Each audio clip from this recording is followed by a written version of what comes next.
Chapter 993. Ning Chung hadn't mentioned Mu Ling at all, but he'd left it out. After all, that wasn't the main point of Ning Cheng's cooperation with them. This time, Ning Cheng's reply was clear and concise. Right now, none of Jun Yixie's men, including Uncle Chung and Deacon Jean, knew about Ning Jing's pregnancy. He'd already had Bai Yuqiao negotiate with him, so that Bai Yuqiao would send servant girls to serve Mu Ling within the next few days. In name, they'd be serving Mu Ling but in reality, they'd be serving Ning Jing. Bai Yuqiao had ways to prevent the guard from entering the tent to see Ning Jing and Mu Ling Still, they had to be on guard against Jun Yixie meeting the two of them. Thus, Jun Yixie had to send his troops north to ensure their safety. Otherwise, changes could happen at any time. This time, Jun Yixie had used Yangxin Hall to blackmail them because Jun Yixie trusted Ning Cheng even more after East Qin and the Ning clan troops started fighting. He was preparing to send his troops north in advance. With winter approaching, Northern Li's supply of medicinal ingredients was limited. Jun Yixie already had a way to buy grain, but not medicinal ingredients. There were too many grain merchants in the world. Long Fei Ye's commander-in-chief's estate in the south-central regions had strictly controlled the flow of grain for the past year, but he still couldn't completely stop the underground trade. Moreover, the Tian and Western Zhou both had grain merchants who specialized in war. It wasn't strange that Jun Yixie had a way to buy grain. As for medicinal ingredients, most of Cloud Realm Continent's cultivation was controlled by Medicine City and Medicine Ghost Valley. Jun Yixie didn't have much in stock, so he really had to use Mu Ling's child to threaten Pill Fiend Pharmacy. After figuring out the ins and outs of the matter, Gu chuckled. This old man's illustrious reputation was almost ruined by that damned girl. She's so warm-hearted. Indeed, Mu Ling was warm-hearted enough to joke about her own reputation. Everyone found it hard to understand, especially Bailey Mingxiang. As a woman, reputation was the most important thing. It was even more important than her life. But Han Yunqi understood Ling painstaking efforts. She said, "Gu, don't blame Ling She didn't do it on purpose." Gu Qixiao was about to retort when Han Yunqi explained, before Ning Jing was kidnapped, she accidentally bumped into Linger and fell. What? Tang Li was stunned. Ning Jing almost had a miscarriage and was bedridden for a long time. It was Linger who took care of her. She probably hadn't fully recovered yet when she was kidnapped, so Linger had to protect her, Han Yunqi explained. Everyone finally realized the truth. Tang Li was an understanding man and didn't blame Mu Ling. I'll have to thank her properly after we rescue everyone. If she marries one day, my Tang clan will prepare a large dowry for her. Tang Li's words weren't simple at all. The dowry had two meanings. One was the amount of the dowry and whether it was generous or not.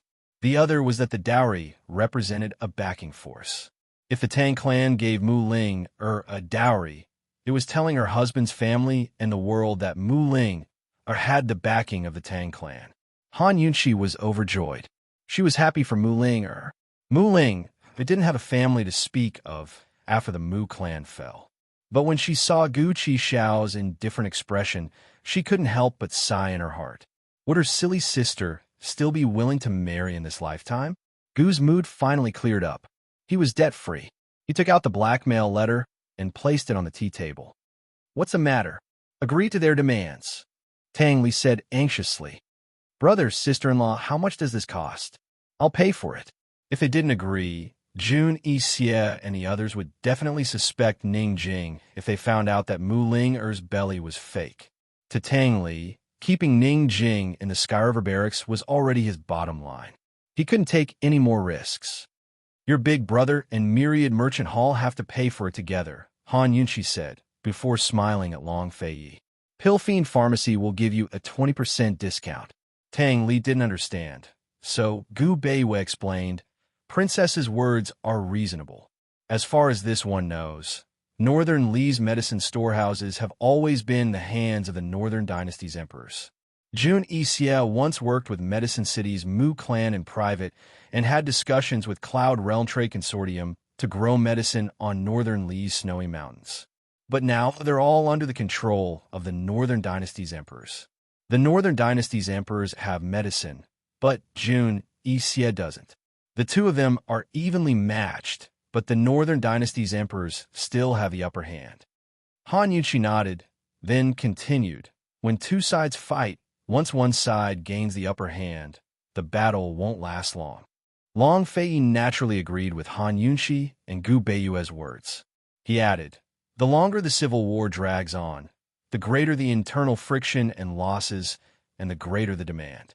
As long as Jun Yixie and the Northern Dynasty's emperors are evenly matched, the civil war will drag on for half a year before both sides are crippled. As Long Fei spoke, he ordered Su Donglin send a letter back to Yangxin Pharmacy to prepare the medicine. Also, tell manager Luo to send a few carts of grain to the Northern Dynasty's emperors. Kingon Private Bank was a huge financial house. Naturally, there were some profitable businesses under the financial house, such as salt, sugar, and grain. Noble Consort Xiao had long reported to the Northern Dynasty's emperors about their lack of grain. Now was the time to find a few grain merchants to swindle the Northern Dynasty's emperors.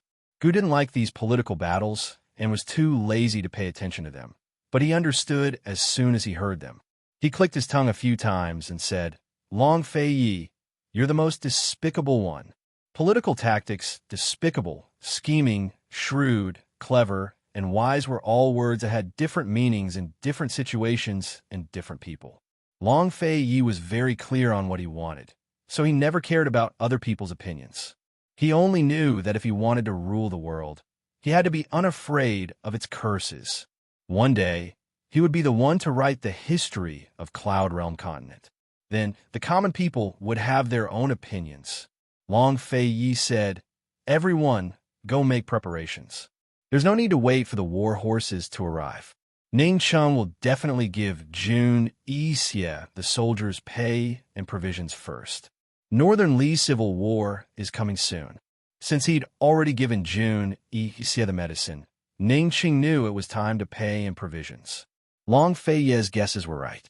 On the second day after Pill Fiend Pharmacy agreed to give him the medicine, Ning Cheng went to find Jun Yixie of his own accord. He said, I'm afraid we'll fail at Qingyang Prefecture. I've ordered the army to prepare to retreat to Heiyang Pass. Jun Yixie was a little surprised. He assumed that the Ning clan troops could defend Qingyang Prefecture for at least a month. How much longer can they hold out? He asked. They'll lose Qingyang Prefecture within 10 days. Ning Cheng's expression was heavy.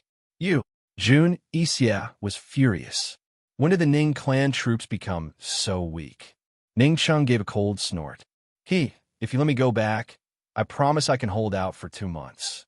Ning Cheng wasn't with the army, so his deputy generals had misled the troops. This was a very convincing reason. Jun Yixie pursed his lips and pretended not to hear. His hand tapped on the map on the table in a hurry, revealing his inner uneasiness. Ning Cheng's lips curved into a cold smile as he stood in the shadows, unmoving. The phoenix feather mask covered one of his eyes. His other eye was hidden in the shadows, and his gaze was deep and cold. It was even more unfathomable than the mysterious phoenix feather mask. Jun Yixie pondered for a long time before he finally cracked a joke. Ning Cheng, you don't have to go back.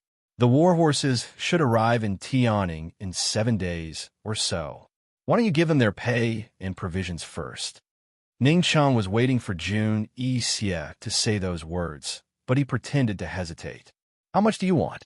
Previously, when Jun Yixie had demanded a lion's share of 1 billion, Ning Cheng had haggled and promised to give him 500 million as soon as they got the horses. The remaining 500 million would be given later. Ning Cheng wasn't just a soldier, but a merchant as well. Although he had been quiet in the army these days, he had long settled Jun Yixie's debts. Jun Yixie's current expenses were nothing more than a few. The first was the pay and provisions for his own cavalry. The second was the pay and provisions for the various powers in Northern Li. The third was the cost of roping in the Middle Powers, and the fourth was the cost of buying and transporting horses from Wintercrow country. Currently, the second batch of horses numbered around 30,000 and were about to arrive at Sky River City. If not for the tight costs, they would have arrived a few days ago. Meanwhile, the third batch of horses was still in Winter Crow country and had yet to be paid. Jun Isia's plan was to use the second batch of horses to attack the Northern Dynasty's emperor's forces from the central and southern regions of Northern Li. Jun Isia was in the southwest, while the Winter Crow country was in the northwest. Once the pay and provisions were in place, he could send someone to Winter Crow country to bring back the third batch of horses. At the same time, he could lead his cavalry to attack the Northern Dynasty's emperors from the northwest. In any case, Jun Isia had made ample preparations to attack the Northern Dynasty's emperors from 3 sides. Everything was ready, except for money. He wasn't in a rush, but now that the Ning clan troops were being routed, he had to be on guard against the Long Fei Yi for 3 months. Thus, the sooner Northern Li's civil war broke out, the safer his rear would be. 200 million. Compared to the agreed-upon 500 million, Jun Isia could be considered to have made a profit this time. Seeing Ning Chung hesitate, he said seriously, "Ning Chung, the sooner I deal with the Northern Dynasty's emperors, the sooner I can go down south to help you. Think carefully. 100 million. Ning Chung acted as if there was no room for discussion. It's enough for your expenses for 3 months and the debt from the Winter Crow country. I'm making an exception. As long as the horses are in the hands of the Ning clan troops, the remaining money will not be reduced." 100 million was far more than enough for Jun Isia to fight against the Northern Dynasty's emperors. Ning Chung didn't plan to give Jun Isia any more money. He also understood that Jun Isia couldn't be too weak. Once he was too weak, he would be suppressed by the Northern Dynasty's emperors, and this war wouldn't last long. A war that didn't last long would only end with one side losing. It would never end with both sides suffering heavy losses. Spending some money to let Jun Isia deal with the Northern Dynasty's emperors was better than the Ning clan troops charging in personally. With the agreement in place, Jun Isia didn't force Ning Chung. He also knew that 100 million was enough for him to spend a lot. Just like that, Ning Chung straightforwardly gave Jun Isia 2 gold cards and told him the designated bank. He also wrote a letter for him to withdraw the money. A few days later, Han Yunshi and the others received news of the civil war in Northern Li at the 3-way black market. Jun Isia was waiting for the second batch of horses and cavalry to get used to each other. The forces in the south and central regions were the ones mobilizing the troops. However, after waiting for another 2 days, Han Yunshi and the others received news from Ning Chung. Jun Isia's beast tamers were very good at controlling the horses. In a few days, Jun Isia would send troops up north. And it was also in these few days that Jun Isia would make arrangements for Ning Jing, Mu Ling and Su Xiaoyu. Chapter 994. Jun Isia was ready to send his troops to the north at any time. Han Yunshi and the others were waiting.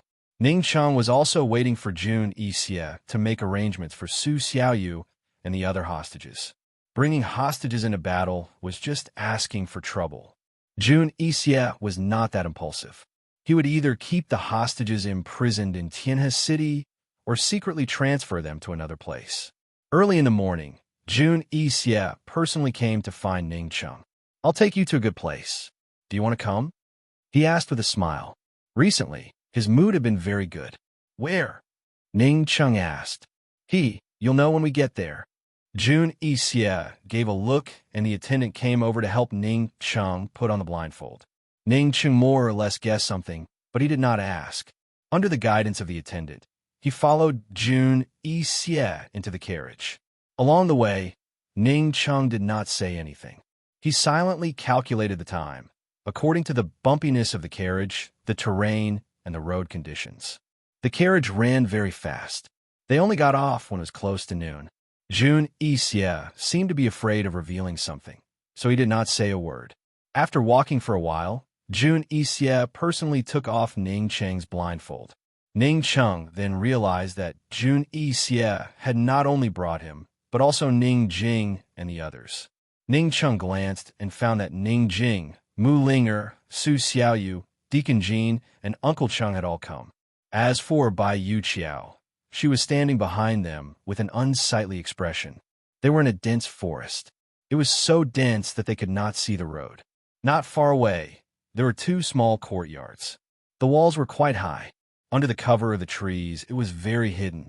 If the sky was a little darker, he would not be able to see the outline of the house. Ning Chung quickly understood that Jun Yixie intended to imprison the hostages here. However, there was nothing special about this place other than the fact that it was hidden. Fortunately, he had the foresight to find an opportunity in the past few days to tell Ning Jing everything that needed to be told. Otherwise, he would never have the chance to talk to Ning Jing alone again. Jun Yixie, what are you doing? If you have the guts, go fight with my sister one-on-one. What's the point of kidnapping me? Mu Linger scolded angrily. Ning Jing was silent. Although she was covered by a loose skirt, she still stood behind Mu Linger and tried to straighten her back, afraid that Jun Yixie would notice something was wrong. Su Xiaoyu was still a little unsteady on her feet and had to be supported by a servant girl. She looked at everyone with shifty eyes. No one knew that she was thinking about her real name in her heart and did not say anything. Jun Yixie looked towards Mu Linger and suddenly opened his mouth to roar at her. Mu Linger was shocked and retreated a few steps before scolding. Lunatic, I'm not afraid of you. Who would have thought that as soon as he finished speaking, waves of tiger roars suddenly came from all directions, causing the entire dense forest to tremble. There were tigers, and there were quite a few of them. Everyone finally realized the danger of this place. Mu Linger was alarmed. Hearing the bursts of tiger roar, she only felt her hair stand on end. Heavens, Jun Yixie actually raised tigers to guard them. This guy was really a lunatic. She obediently shut her mouth, afraid that if she spoke any more, she would attract the tigers' attention and become the target of their attack. Ning Chung pondered in his heart. The Black Clan understood the language of beasts and were good at controlling animals. The tigers around them must have been domesticated by Jun Yixie. Jun Yixie locked the hostages here. Not only did he arrange for poison guards to guard them, he also arranged for a group of tigers to guard them. This defense was indeed very thorough and tight. If it wasn't for Bai Yuqiao, this insider, saving Ning Jing and the others would be harder than ascending to the heavens. Ning Chung inadvertently looked towards Bai Yuqiao and saw that Bai Yuqiao's brows were tightly knitted. All his attention was on Su Xiaoyu. Su Xiaoyu stays. Bring the others in. Jun Yixie lazily said. A complicated look flashed past Ning Chang's eyes, but he still didn't say anything. He originally thought that Jun Yixie would leave Uncle Chung and Deacon Jean by his side. From the looks of it, Jun Yixie didn't leave anyone useful to him. Mu Ling struggled with all her might, but she was the first one to be sent through the door. Deacon Jean was very well behaved. He didn't need the attendants to escort him and walked in by himself. Ning Jing turned around and looked towards Ning Chung. Jun Yixie, why do you have to lock me and Mu Ling together? If you let me stay by my brother's side, I promise to help you get the Tang sect's most powerful hidden weapon. Ning Jing was putting on an act. She couldn't wait for Jun Yixie to leave her here and not care about her. Uncle Chung was really unwilling, but he acted out of character. He didn't make a fuss and obediently followed the attendants. The Tang sect? Haha, you don't have to be anxious.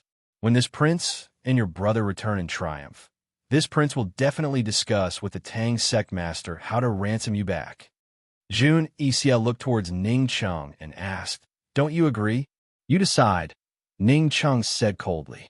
Jun Yixie had brought him here today to let him personally witness the dangers of Tiger's prison and to let him personally see Ning Jing being locked up. He was undoubtedly warning him that if he dared to play any tricks in the future, Ning Jing wouldn't have an easy time. When the time comes, you just have to return Mu Ling to me.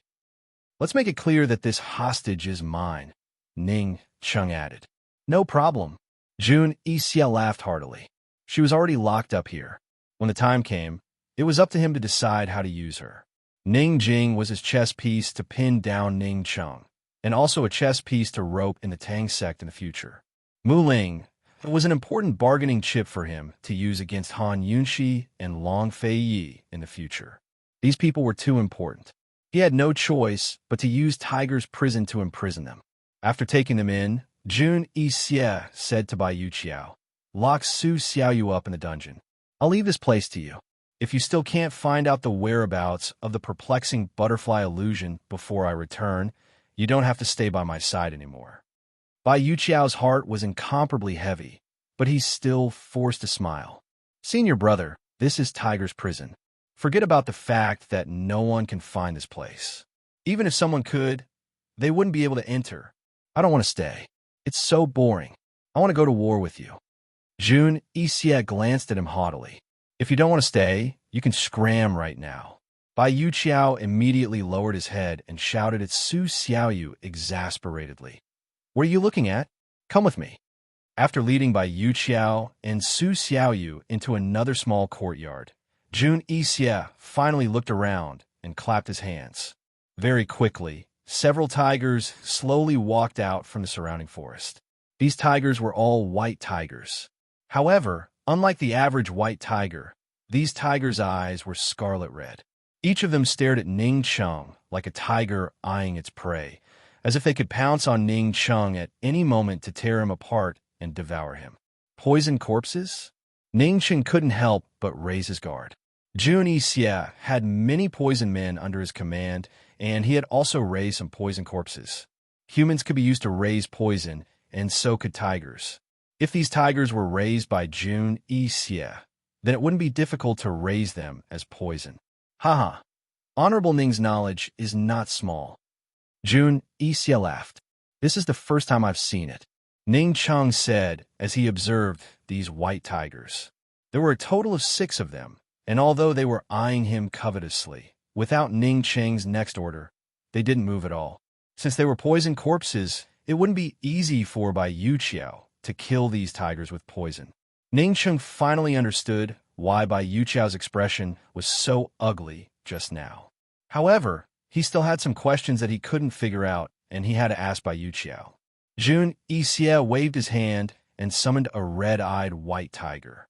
Once the red-eyed white tiger approached him, it meekly lay down at his feet. Jun Yixie gently stroked the tiger's forehead and smiled at Ning Cheng, saying, "Although my black tribe can speak the language of beasts, it isn't easy to tame such ferocious beasts. I spent several years to tame them. Ning Cheng, when we return in triumph, I'll give you one. Not interested. What's mine? I don't want less." Ning Cheng wasn't polite at all. Jun Yixie laughed, straightforward. "Let's go. Rest well tonight. Tomorrow, we'll head north with my troops and gallop through the grasslands."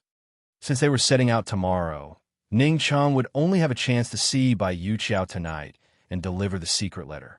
He looked towards the courtyard, not far away, unsure if Bai Yuqiao would be able to leave this place tonight.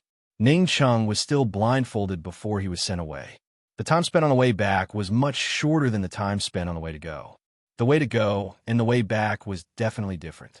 At night, Jun Yixie invited Ning Cheng to the barracks to drink. Late at night, he ordered someone to send him back to the barracks. Ning Cheng stood outside the barracks for a moment. He really hoped that when he went in, he would see Bai Yuqiao already waiting for him. Unfortunately, when he went in, there were only 2 attendants in the barracks. It was already late at night. Could Bai Yuqiao still come? That night, Ning Cheng sat leaning against the bed with a finished letter in his hands as he waited. Unknowingly, time passed. Seeing that the sun was about to rise, many soldiers in the barracks had already woken up. If Bai Yuqiao still didn't come, he wouldn't have a chance to see her alone. Just when Ning Cheng was about to give up, Bai Yuqiao suddenly barged in. She gave silver to the soldier in the tent and whispered a few words to him, and he went out. Ning Cheng quickly stood up. Before he could say anything, Bai Yuqiao said, "Ning Cheng, I really can't follow the army. That place is called Tiger's Prison. I know where it is, but I can't bring anyone out. I'll ask you one last time. Can you save my little sister or not? I can't save her, but Han Yunxi and Long Fei Yi can definitely save her." Ning Cheng replied in a low voice. Bai Yuqiao was shocked. Bai Yuqiao always knew that Ning Cheng wasn't sincere in cooperating with her senior brother, but she never thought that Ning Cheng would actually work with Long Fei Yi. So, the East Qin Army and the Ning family army's recent battles were just an act? They were working together to harm her senior brother. You just need to help Ning Jing send a letter. I promise that before Jun Yixie comes back, Han Yunxi and Long Fei Yi will definitely come to save them. Ning Cheng said. If Han Yunxi and Long Fei Yi worked together, even her master would be afraid, not to mention her senior brother's white tigers. Bai Yuqiao was suddenly enlightened. Ning Cheng, you want to reap the benefits. You're so despicable. You don't have to join us. Su Xiaoyu can also join. Ning Cheng had an indifferent expression. Only, you'll have to bear the consequences. At this time, Ning Cheng dared to tell Bai Yuqiao everything. He wasn't afraid that Bai Yuqiao would tell on him. You promised me you wouldn't kill my senior brother. Bai Yuqiao was excited. This was her bottom line. Don't worry, I can still spare his lowly life. When Ning Cheng said this, his heart was cold. If he didn't let Jun Yixie die, then Jun Yixie's life would be worse than death. Chapter 995. Ning Cheng handed the prepared secret letter to Bai Yuqiao. Send it to Myriad Merchant Hall immediately. Also, if news of Ning Jing's pregnancy gets out, our cooperation will be terminated. Apart from the fact that Bai Yuqiao couldn't rescue them, she still had a lot of power in Tiger's prison. She could arrange for her men to guard Ning Jing and Mu Ling. At this critical juncture, even if Han Yunxi and Long Fei Yi could come to rescue them, they couldn't act rashly. Otherwise, Jun Yixie would definitely change his mind and be more cautious about sending troops north. Therefore, the only thing Ning Cheng could do now was to protect Mu Ling and Ning Jing for a limited time. Bai Yuqiao's defection was his fortune, but it was even more so for Ning Jing and Mu Ling. If it weren't for Bai Yuqiao, no one would have known that the situation would develop to this point. Bai Yuqiao had no choice. She fiercely snatched the secret letter and stuffed it into her sleeve. Ning Cheng, remember what you said today. My senior brother is about to lose his life. I'll definitely make you pay for it. Bai Yuqiao hurriedly left. Ning Cheng exhaled. He knew that the matter was settled. All that was left was to wait. If Jun Yixie found out about today's arrangement one day, it would greatly facilitate the cooperation between Ning Cheng and Long Fei Yi. How much would he regret it? When Han Yunxi and the others received Ning Cheng's last letter, it was already early in the morning. The civil war in Northern Li had already begun. When Han Yunxi and the others received news of the civil war and Ning Cheng's letter, they could finally relax for a while. The situation was better than they'd expected, and it was also a few days earlier than they'd expected. As long as they could confirm that Ning Jing and Ling were safe for the time being, they could rest assured and head south. Bai Yuqiao not only sent a secret letter from Ning Cheng, but also a secret letter from Ning Jing. This secret letter was naturally for Tang Li.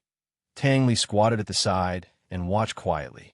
There wasn't much content, but he read it 3 times and started from the first word again. Tang Li, what's in the letter? Long Fei Yi asked. He wrote it for me. Tang Li answered. With his reply, everyone knew that this letter had nothing to do with the big picture. It was just a private conversation between the couple. Actually, Ning Cheng's secret letter didn't specify the location of Tiger's prison, but Ning Jing's letter was very clear. She'd asked Bai Yuqiao about it in detail. No one knew what else Ning Jing wrote, but Tang Li was actually very calm. He didn't make a fuss and even took the initiative to say, Big brother, you should go and come back early. I'll wait here. If there's any news, I'll immediately report it to you. He already knew where his wife and children were imprisoned, but he could still calm down and wait. What kind of reason did he need? What did Ning Jing's letter say? Everyone guessed that Tang Li's calmness had something to do with Ning Jing's letter, but they didn't ask. Princess, Your Highness, this subordinate will be a burden if I follow you south. How about this subordinate also stay? First, I can help sect Master Tang, and second, it'll be easier for me to deal with Medical City and Pill Fiend Pharmacy, Gu Beiyue said seriously. The three-way black market really did need someone to stay behind to discuss and communicate with Myriad Merchant Hall. As the son-in-law of the D clan, Tang Li was the most suitable candidate. Tang Li was impatient, so Han Yunxi and Long Fei Yi couldn't be more at ease with someone as calm as Gu Beiyue helping him. The two of them immediately nodded in agreement. The sooner they went south, the sooner they could come back to save the people. When spring came next year, Jun Xie and the Northern Dynasty's emperors would be almost done fighting. When they came back, they would first save the people and then slowly deal with Jun Xie. In reality, Long Fei Yi was even more impatient than Tang Li.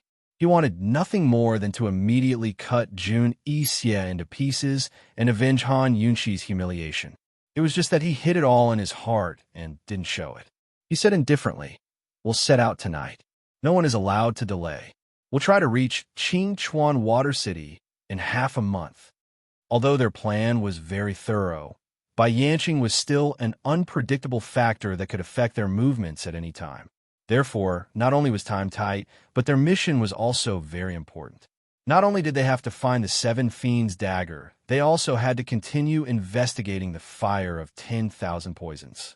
Against someone like Bai Yanqing, who was impossible to guard against, the only change was to quickly master all the medicinal catalysts for the perplexing butterfly illusion. That night, after Han Yunxi and the others bid farewell to Tang Li, they secretly left East Origin Hall. They didn't even alert Myriad Merchant Hall. Their whereabouts represented their safety. Unless it was absolutely necessary, Long Fei Yi wouldn't allow it to be exposed. Although time was tight, Long Fei Yi still arranged for a carriage. He couldn't bear for Han Yunxi to rush about too much. His and Han Yunxi's carriage moved forward, while Bailey Mingxiang and Su Donglin followed behind. Gu didn't like carriages, so he rode in front to lead the way. His speed was extremely fast. Fortunately, Uncle Gao and Su Donglin's driving skills weren't bad, so they were able to catch up. Fortunately, Long Fei Ye's carriage was sturdy and stable enough. Otherwise, with their speed, it would have been impossible to avoid flipping over. Day after day, they headed south. The civil war in northern Li grew more intense with each passing day. On the 15th day, Han Yunxi and the others really did arrive at Qingchuan Water City. Qingchuan Water City was located at the border between the South Central Commander-in-Chief's office and Tianan. It was under Tian An's jurisdiction and was an ancient city with a long history. It was also a very famous water city within Tian, and the reason why it was called a water city was because there were hundreds of water systems in the city crisscrossing each other. Every household had a river flowing through their door, and every household had a river flowing through their door. Boats were also a necessity for every household. Almost all of the transportation in the city relied on boats. Unlike other water cities, Qingchuan Water City had a very big characteristic. This water city was in the shape of the 8 trigrams, with a total of 8 city gates. The hundreds of water systems in the city were actually formed after the 8 main water systems flowed in, forming intricate and complicated branches. And the 8 city gates were built on top of the 8 main water systems. In the center of Qingchuan Water City was a not small lake called Yinqing Lake. The houses were distributed in a ring around this lake, one ring at a time. If one stood at the highest point at night, every house would be lit, and they would see a very beautiful 8 trigram spectacle. At this moment, it was night. Han Yunxi and the others had already entered the city. They were sitting on a boat, heading to the inn where they were staying. It was strange to say that once they entered the city, the waterways were very lively. There were lights on both sides of the river, and there were many boats going back and forth. Many people were even singing ballads on the boats. But the closer they got to the center of the city, the fewer lights there were, and the more deserted the waterways were. Logically, the closer to the center of the city, the more lively it should be. This Qingchuan Water City was the opposite. Long Fei Ye's spies found out that 2 months ago, there was a strange incident in Qingchuan Water City. Every few days, there would be a woman killed. So far, there were already 6, and the way the deceased died was the same. The abdomen was stabbed, and the murder weapon was a dagger. However, after the coroner's examination, he found that the cause of death was not the abdomen wound, but bleeding from the 7 orifices. As for the cause of bleeding from the 7 orifices, he still couldn't find out. Now, all the corpses were frozen in the memorial hall, and the inn where Han Yunxi and the others were staying was near the memorial hall. Why are there fewer and fewer people? Han Yunxi asked. Seeing that no one answered her, the old boatman said. Enching Lake has been strange since ancient times. Everyone doesn't dare to get too close. Many feng shui masters have said that the closer you are to Enching Lake, the worse the feng shui is. The city wasn't lively in the first place, and there were several murder cases by the lake a while ago, so it was even more deserted. The old boatman asked, "Is this the first time you've come to Qingchuan Water City? It's not fun here. This old man advises you to hurry back if there's nothing important." Although Han Yunshi and the others were in disguise, their temperament couldn't be concealed. One look and you could tell that they were either rich or respectable. At first, the old boatman didn't dare to say much. It was only after hearing Han Yunshi's words that he dared to remind them. Before Han Yunshi and the others came, they naturally investigated those murder cases clearly.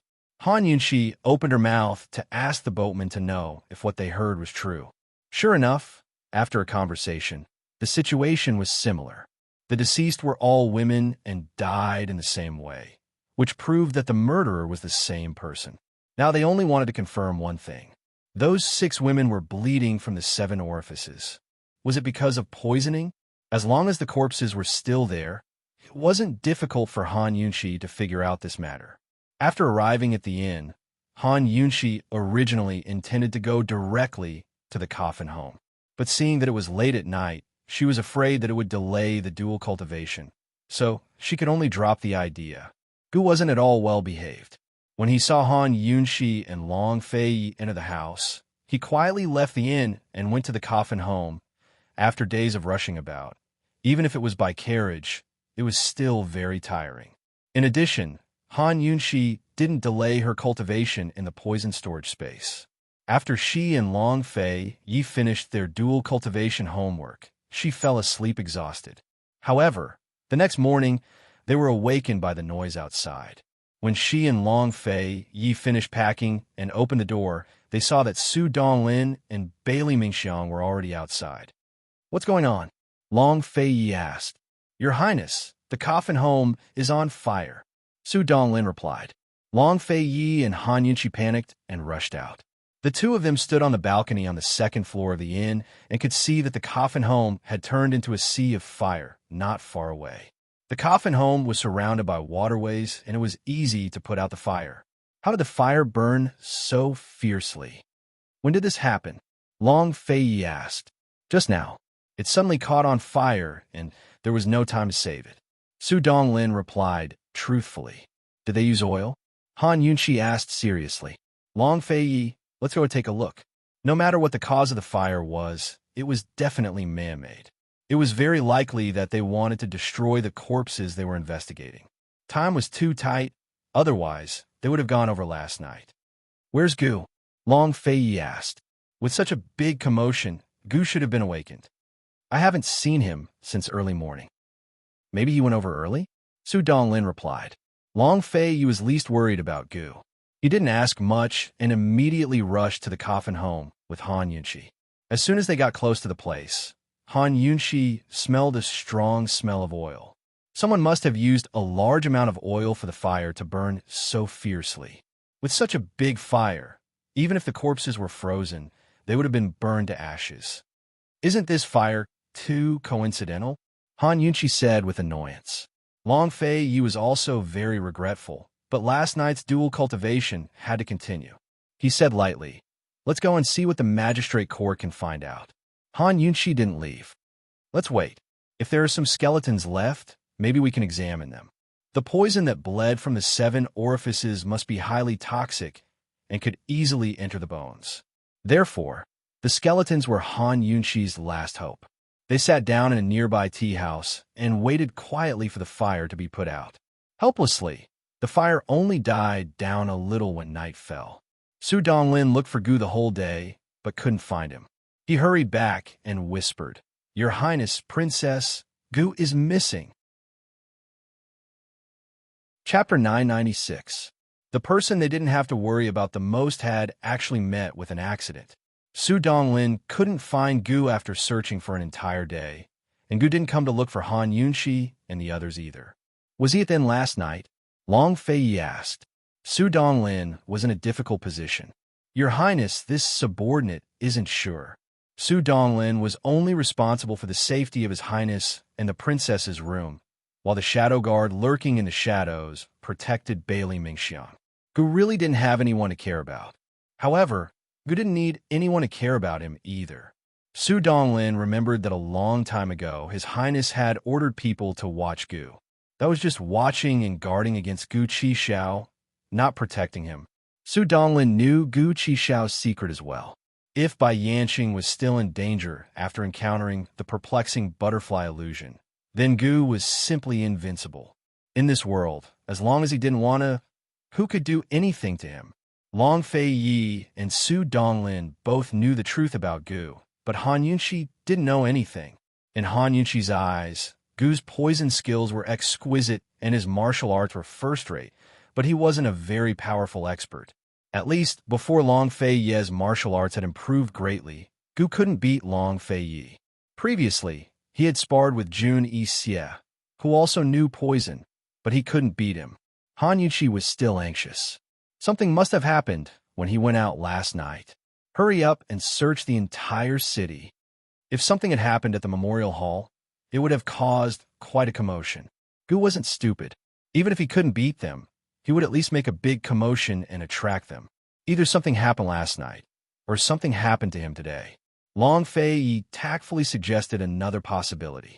He ordered Su Donglin search carefully. There were no clues at all. They could only wait for Su Donglin to find it. Han Yunxi's heart was uneasy. She felt that they were at a disadvantage this time. She looked at the raging fire and silently prayed that this fire would leave her some remains, even if it was just a little bit. It was late at night, but the fire was still burning. Han Yunxi and the others could only return to the inn. After the dual cultivation, neither of them felt sleepy. They stood on the balcony and observed the situation of the fire while waiting for Gu's news. There was still no news of Gu. In the middle of the night, the fire had really subsided. There were only a few places where the broken wood of the house was still burning. A place like a morgue only had one function, and that was to store corpses. Generally speaking, there were 3 situations. The first was that the grave had not been properly prepared and the coffin could not be buried. This was considered a temporary resting place. The second was that the family was poor and had no money to bury the corpse. They could only temporarily place the corpse in the morgue and think of ways to raise money. The third was that before the murder case was solved, the corpse could not be buried and could only be placed in the morgue for protection. Therefore, even in the middle of the night, many family members gathered around the fire and refused to leave. Some came to cry, some came to pay their respects, and some came to wait for the magistrate to give an explanation. Long Fei Yi had already sent someone to the magistrate to find out the magistrate's attitude. The entire morgue was burned until nothing was left, and there was nothing that could be salvaged. The magistrate had actually given up on putting out the fire since this afternoon. Now, they had arranged for a few soldiers to be stationed here purely to prevent the people from fighting and causing a riot. At dawn tomorrow, the magistrate would send people to clean up the scene and find the remains from the ruins for a unified burial. This was the only consolation for the victims' families. Not long after, Su Donglin came to report, "Your Highness, everything is ready. After the bones are cleaned up tomorrow, we will have a quarter of an hour." Cleaning up the bones was a very low-level job, and the soldiers naturally would not do it themselves. The magistrate paid for the job and gave it to 6th Master Chai, an old man in the city who specialized in helping people collect corpses. 6th Master Chai was considered a contractor, and he could always hire some young people to help with this kind of work at a low price. This time was no exception. After Su Donglin found out, he bribed the magistrate and arranged 2 people for 6th Master Chai in the name of investigating the case. He asked 6th Master Chai to keep it a secret. Tomorrow, Long Fei Yi and Han Yunxi would only need to disguise themselves and join 6th Master Chai's team. They could openly look for the bones in the ruins. With Han Yunxi's ability, as long as she could get close to the ruins, she could activate the detoxification system to search. In addition, Su Donglin specially arranged a quarter of an hour in the name of investigating the case, so that His Highness and the princess could clean up all the bones alone. Han Yunqi listened to Su Donglin's arrangement and admired him. Su Donglin had only been in the magistrate's office for a day and a night, but he had already understood the workings of the magistrate's office so well. It's really a waste if you don't work in the magistrate's office in the future, Han Yunqi said. Princess, you don't know. Actually, Su Donglin suddenly stopped talking. What about you? Han Yunqi asked. Actually, I'm very stupid. I've been with your highness for a long time, and I've learned a little. Su Donglin flattered. Besides Han Yunqi, no one else could make Long Fei Yi smile with flattery. Long Fei Yi stared silently at the sea of flames.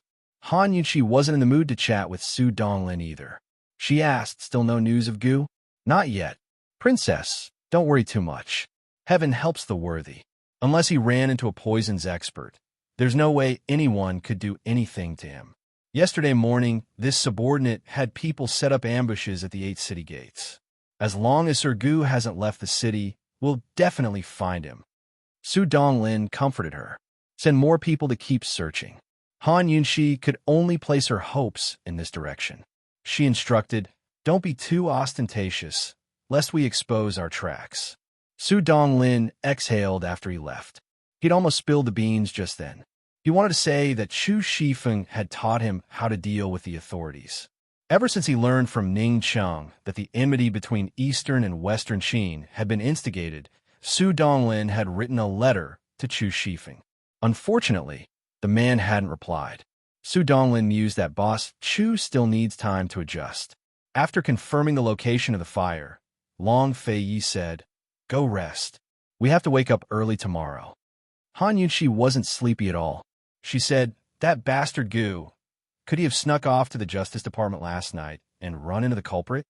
She'd been mulling over all sorts of possibilities today. After much thought, she concluded that this was the most likely scenario. Long Fei Yi silently mused that it'd be great if he really did run into the culprit. He nodded perfunctorily at Han Yunqi. If Gu was here, Han Yunqi would never show concern for him. But since Gu wasn't here, Han Yunqi had no choice but to stop before going too far. Long Fei Yi was displeased on certain matters, and he'd get upset as soon as he said so. Han Yunqi would never forget how she, Long Fei Yi, and Gu had gone to the poison grounds to search for the earth of 10,000 poisons. The three of them had been trapped by the fire on a cliff. Long Fei Yi had supported her weight while she supported Gu's. When their lives had been hanging by a thread, Gu had scolded her seriously for the first time and demanded that she let go. She'd told him, "Since we've chosen to travel together, we'll never leave each other." After experiencing so much together, Gu was more than just their friend. He was like family and a comrade that they couldn't abandon. Some feelings had nothing to do with ambiguity, but they were still hard to explain. Han Yunqi changed the topic. Why did the culprit kill 6 girls in a row? What's his target? This case should be considered a serial murder case. She had seen a lot of cases before. The culprit either had a perverted mentality or some kind of fetish to use the same method to kill the same young girls. Or he had some kind of motive to kill as many people as he could to get something.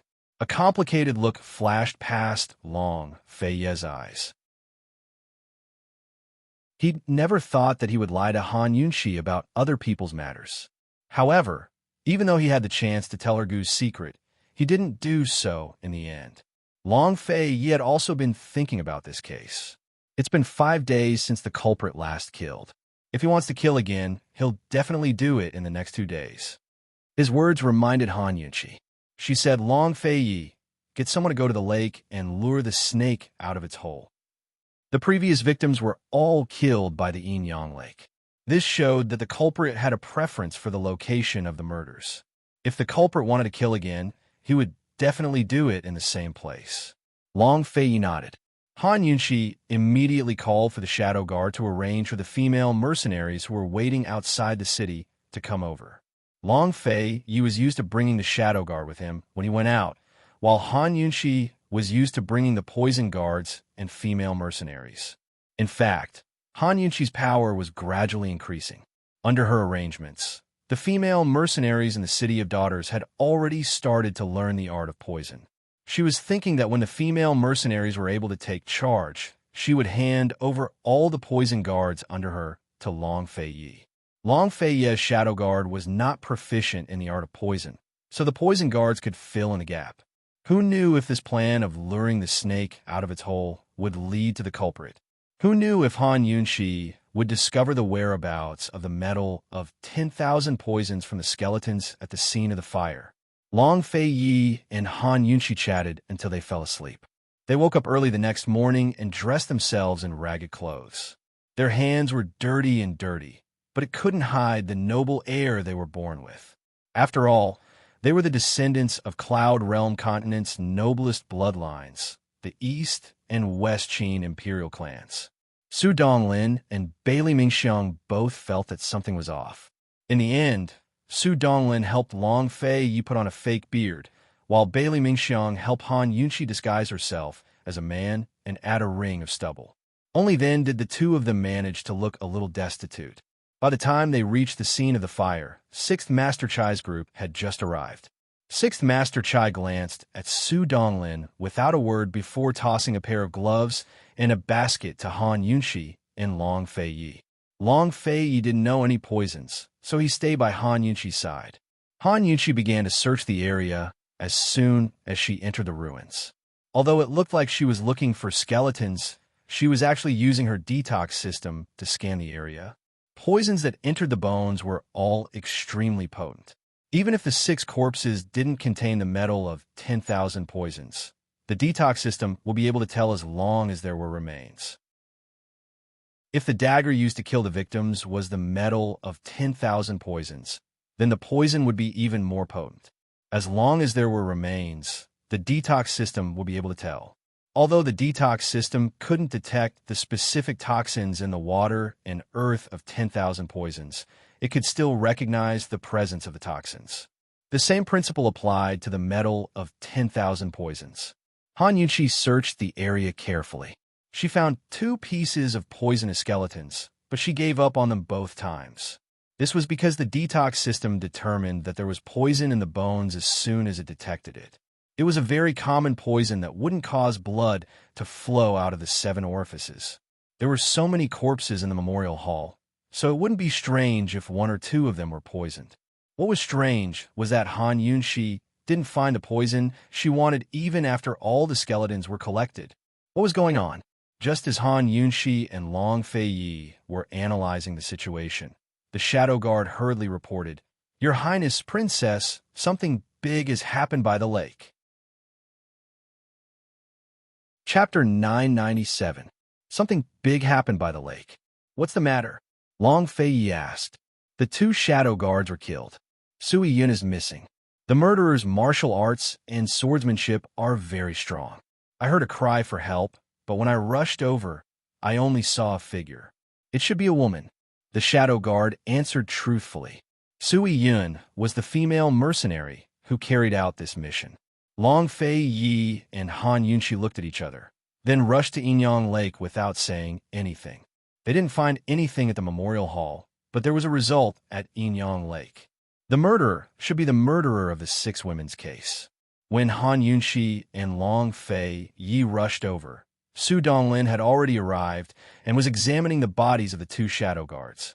"Your Highness, Princess, the 2 shadow guards were killed by a sword. Their throats were slit," Su Donglin reported. Long Fei Yi squatted down and examined the bodies carefully. "The swordsmanship is really good." Han Yunxi was shocked. She knew that if Long Fei Yi approved of it, it must be a very good swordsmanship. It must be better than all the shadow guards. "Is Sui Yun alive or dead?" Han Yunxi asked seriously. The shadow guard shook his head. "When I heard the news and rushed over, I only saw the murderer's back." In other words, the shadow guard couldn't be sure if Sui Yun was killed and her body taken away, or if she was kidnapped. "It seems that the murderer only uses a dagger to kill women," Long Fei Yi said calmly. The murderer had killed the 6 women with a dagger, and they all died from bleeding from the 7 orifices of their heads. Today, the murderer killed the 2 shadow guards with a sword. Although the sword was not poisonous, judging from the wounds, the murderer's sword must be a good one. The murderer fled to the right. "I've already sent someone to track him down," The shadow guard replied truthfully. Han Yunshi and Long Fei Yi did not expect that the murderer's martial arts would be so good. This time, they had alerted the enemy. They were afraid that the plan of luring the snake out of its hole could not be used again.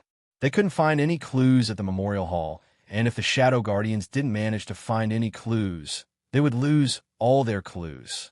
Long Fei Yi checked the Shadow Guard's body again before standing up. He seemed to want to say something, but in the end, he just said Su Donglin arranged for a grand funeral. Han Yunchi looked back at the Yinyang Lake. The surface of the lake was as calm as a mirror, reflecting the blue sky and white clouds. It was clean and pure. The scenery was so mesmerizing that Han Yunshi couldn't help but walk towards the lakeside. Long Fei Yi quickly followed and whispered, "This lake is strange. Don't get too close." As soon as he finished speaking, Han Yunshi stopped abruptly and exclaimed, "It's poisoned." Just now, she might have been far away, but now, she was less than a step away from the lake. The detoxification system immediately warned her that there was poison in the water. It was not that the water was poisonous, but that someone in the lake had been poisoned. The detoxification system was very sensitive to human poisons. The detoxification system did not analyze the poison, but only determined that someone had been poisoned. Han Yunshi activated a deeper examination, but the results were the same. The analysis could not be done in detail. "Long Fei Yi, there's someone in the lake who has been poisoned." Han Yunshi hesitated and added, "Based on my experience, it should be a corpse." "A corpse? Could it be Sui Yun's corpse?" Long Fei Yi immediately ordered the shadow guard to go into the water to salvage the corpse. "It's in the middle of the lake. It should be quite deep," Han Yunshi reminded, who knew that the moment the shadow guard went into the water, Han Yunshi's detoxification system could not detect the presence of the poison. She said, "Quick, the corpse is sinking." Soon, the shadow guard surfaced. "Your Highness, Princess, there's a whirlpool in the water that's sucking the corpse in. It's Sui Yun's corpse, that's right. This subordinate can't go down. Go and call Bailey Mingxiang over." Long Fei Yi immediately ordered. Not long after, Bailey Mingxiang rushed over. After she asked about the situation, she went into the water without saying a word. However, not long after, she surfaced as well. "Mingxiang, what's the situation?" Han Yunshi asked anxiously. "Princess, can you let bodyguard Su go into the water with his servant?" "That corpse, this servant doesn't dare to touch that corpse." Bailey Mingxiang's voice was trembling. "I'll go down with you," Han Yunshi answered without hesitation. She could see that Bailey Mingxiang was very frightened. When Han Yunshi went down, Long Fei Yi naturally had to accompany her. The two of them went into the water together and were protected by Bailey Mingxiang in the light circle. When Han Yunshi approached, Bailey Mingxiang grabbed her hand and held it tightly. Although she begged to let Su Donglin go into the water, she didn't know if she could hold on without someone holding her hand. Bailey Mingxiang led Han Yunshi and the others into the whirlpool. The whirlpool's rotation was very small at first, but it became bigger as they went down. Han Yunshi held Bailey Mingxiang's hand.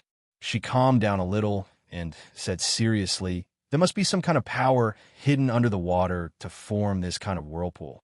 The bottom of the water is very deep. It won't be easy to go down." Soon, Han Yunshi and Long Fei Yi saw Sui Yun's body. It was protected by Bailey Mingxiang in the light circle and did not continue to sink. But when Han Yunshi saw the body, she couldn't help but gasp. Long Fei Yi didn't have much of a reaction. He only ordered coldly, "Let's go over." Only then did Bailey Mingxiang dare to approach. The two light circles touched each other and merged into one. Sui Yun's body fell beside Long Fei Yi's feet. Even though Han Yunshi helped Bailey Mingxiang up, her hands were still trembling. She didn't dare to look and immediately led everyone to the surface of the water. After coming out of the water, Sui Yun's body was placed by the lake. When Su Donglin and the shadow guard saw it, they were all shocked. Even Su Donglin didn't dare to approach. Only Han Yunshi and Long Fei Yi surrounded the body and examined it. For people who studied medicine, corpses were as normal as eating a meal. Han Yunshi wasn't afraid, but she couldn't believe it. This was because the body was soft like a human skin bag. All the bones were gone. What was the reason for killing someone like this? In addition to being surprised, Han Yunshi was filled with anger. She stared at the body and didn't move for a long time. Is it poisonous? Long Fei asked. At this moment, Han Yunshi regained her senses. She took a deep breath and recovered her composure. Then, she began to examine the body seriously. Han Yunshi checked the wound, and the detoxification system began to check again. The detoxification system's result was the same as the previous one. It only knew that Sui Yun was poisoned. As for what kind of poison it was, it couldn't detect it at all. Han Yunshi found a dagger wound on the abdomen of the body. With these 2 points, Han Yunshi more or less knew what was going on. She then checked the 7 orifices of the body, including the eyes, nose, mouth, and ears. Although the body had been soaked in water and the blood had been blurred, Han Yunshi still detected traces of poisonous blood in the 7 orifices of the body. Therefore, like the 6 women before her, Cui Yu was bleeding from the 7 orifices of the body. Han Yunshi told Long Fei Yi the result of the examination. It seems that the murder weapon is most likely the Qisha dagger. Han Yunshi was very strict about poisons. The reason why she said that the murder weapon was the Qisha dagger and not the gold of 10,000 poisons was because the poison on the dagger could be another kind of poison that could be fatal. It was just that the detoxification system didn't record it and couldn't detect it. There is only one way to determine whether the Qisha dagger was the gold of 10,000 poisons or not. That was to obtain the dagger and drip it into the perplexing butterfly illusion. This was the safest and most foolproof method. Of course, at this moment, Han Yunshi didn't care so much. There were only 2 things in her mind. The first was to find Gu, and the second was to take revenge. Revenge for Sui Yun, the Shadow Guard, and the 6 innocent girls. Long Fei Yi looked at the body and whispered, "There's only a wound on the abdomen. How did all the bones get pulled out? And the time was so short?" "Yes, the time was very short." Just now, the Shadow Guard said that he rushed over after hearing that the 2 Shadow Guards were trying to save her. That meant that Sui Yun was killed first. After killing Sui Yun, the murderer had to remove Sui Yun's bones while dealing with the 2 Shadow Guards. Wasn't this a little too difficult? Han Yunshi was silent for a moment, then said with certainty, "Long Fei Yi, the murderer must be a bone collector." "It must be." Only a bone collector had the ability to empty the bones of a corpse without destroying it. "I know why I couldn't detect the poison in the bones of the coffin home," Han Yunshi said again. Before the murderer set the fire, she must have removed the bones of the 6 female corpses. She set the coffin home on fire to destroy the evidence. Today, she threw Sui Yun's body into the lake to destroy the evidence. She wants to cover up the matter of collecting the bones? What does she want to do with these bones? Long Fei Yi asked suspiciously. "Su Donglin, go and investigate immediately. Secretly investigate all the corpse collectors and bone collectors in Qingchuan Water City, including all the shops that sell bone ornaments. I want to visit them one by one." Han Yunshi said coldly. Corpse collectors were people who specialized in collecting corpses. It was very common. However, a bone collector was a shady profession. The so-called bone collector was collecting human bones. Collecting human bones was divided into 2 categories: collecting the bones of living people and collecting the bones of dead people. In many evil cults, there would be worship of living people's bones. The bones of living people would be removed piece by piece, and the bones would be used to carve statues for worship. Collecting the bones of dead people was either stealing unburied corpses or digging up corpses that had already been buried. After a bone collector got the bones, there were many ways to sell them. It was better to sell them to wizards for magic, sell them to medical schools for research, sell them to collectors with special hobbies, bone carvers. From what Han Yunshi understood, many bone collectors would secretly collude with corpse collectors to make it easier for them to find corpses and learn about their condition. They'd also collude with bone carvings and jewelry shop owners to sell the bones to them. The murderer's bone collector ability was so brilliant that he didn't hesitate to set fire to the corpses. He must be an expert in this circle. As long as they asked around, they would be able to catch a few suspects. Su Donglin immediately took people to inquire about the news. Although Long Fei Yi had heard of bone collectors, he didn't know as much as Han Yunqi. He was very puzzled. How knowledgeable was this woman? The murderer only wants the bones of women. Why must he use the dagger Qi Sha to kill people? Why is that? Han Yunqi asked puzzledly. The murderer's martial arts were so good that he could kill people with a casual sword. Why would he use the dagger Qi Sha?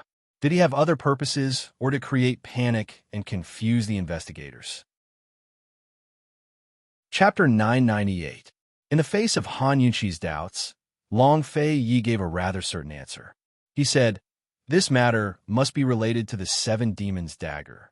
Otherwise, with the murderer's ability to collect bones, he didn't need to find a living person. He could have just found a few corpses in the memorial hall."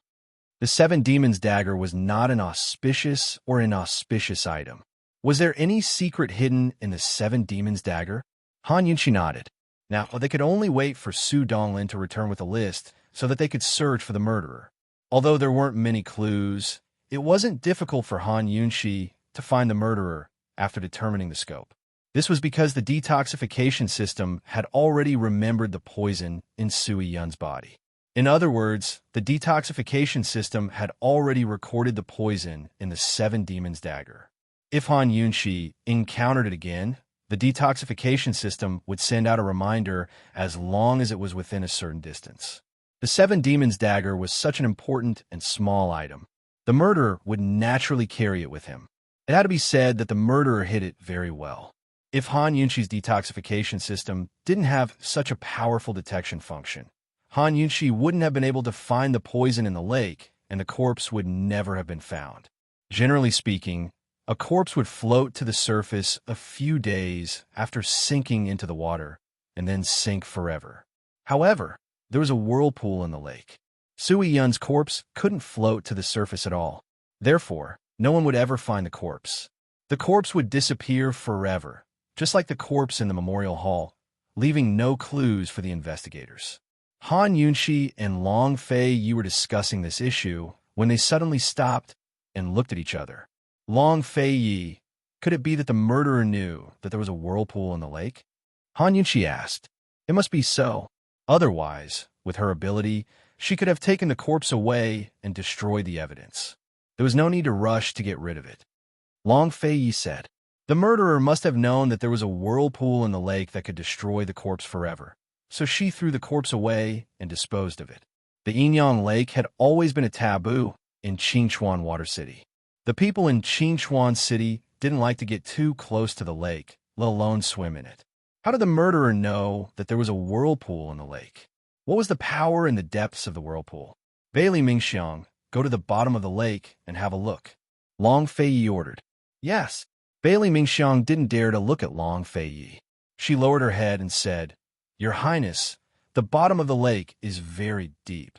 With this servant's ability, it will take at least 2 or 3 days to reach the bottom. Long Fei Yi nodded and ordered a shadow guard to accompany Bailey Mingxiang into the water. Be careful. Report to me immediately if anything happens.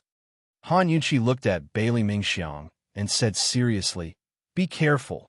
With His Highness and Princess's words, the frightened Bailey Mingxiang became much braver. Just like in the illusory realm of the wordless monument, she earnestly reported, Your Highness, Princess, don't worry. This servant will definitely not disappoint you. Su Donglin, on the other hand, spent an entire night investigating the bone collectors. Long Fei Yi and Han Yunqi didn't leave Yinyang Lake. Since they had already alerted the enemy, they didn't mind staying here. This mystery seemed to have cleared up a little, but at the same time, there were more doubts. I wonder how Gu is doing? Han Yunqi sighed softly. Fortunately, the murderer only wanted women's bones. Otherwise, she really couldn't imagine Gu's situation. Judging from a murderer's martial arts, it must be above Gu's. He has a tough life. He won't die. Don't worry. Long Fei Yi said lightly. He didn't know when it started, But whenever Han Yunxi mentioned Gu, he didn't feel as disgusted as before. Had he changed his opinion of Gu Qixiao? Or did he understand Han Yunxi's feelings better? Time always passed quickly while waiting. When it was time for dual cultivation, Long Fei Yi and Han Yunxi didn't waste any time. Long Fei Yi cautiously had the shadow guard stand guard around them, not allowing anyone to approach. The matter of dual cultivation was related to their martial arts cultivation, and more importantly, it was related to their lives. They couldn't stop for a single day in 3 months, or else they could enter cultivation deviation. Long Fei Yi's consequences would be even more severe than Han Yunxi's. By the time they finished cultivating, it was already late at night. Long Fei Yi sat by the lake while Han Yunxi lay on the grass, her head resting on his lap. The two of them stared at the lake, their hearts calm for once. They had been too busy recently. They had been busy in the Bailey Army, in the three-way black market, and in the 100 Poison sect. Then they had rushed from 100 Poison sect to the Poison sect to the three-way black market, then back to Water City from the three-way black market. The two of them were so busy that their feet touched the ground. They had forgotten how long it had been since they had sat down so peacefully, doing nothing, thinking nothing, just keeping each other company. Long Fei Yi gently played with Han Yunxi's hair and asked gently, "Tired?"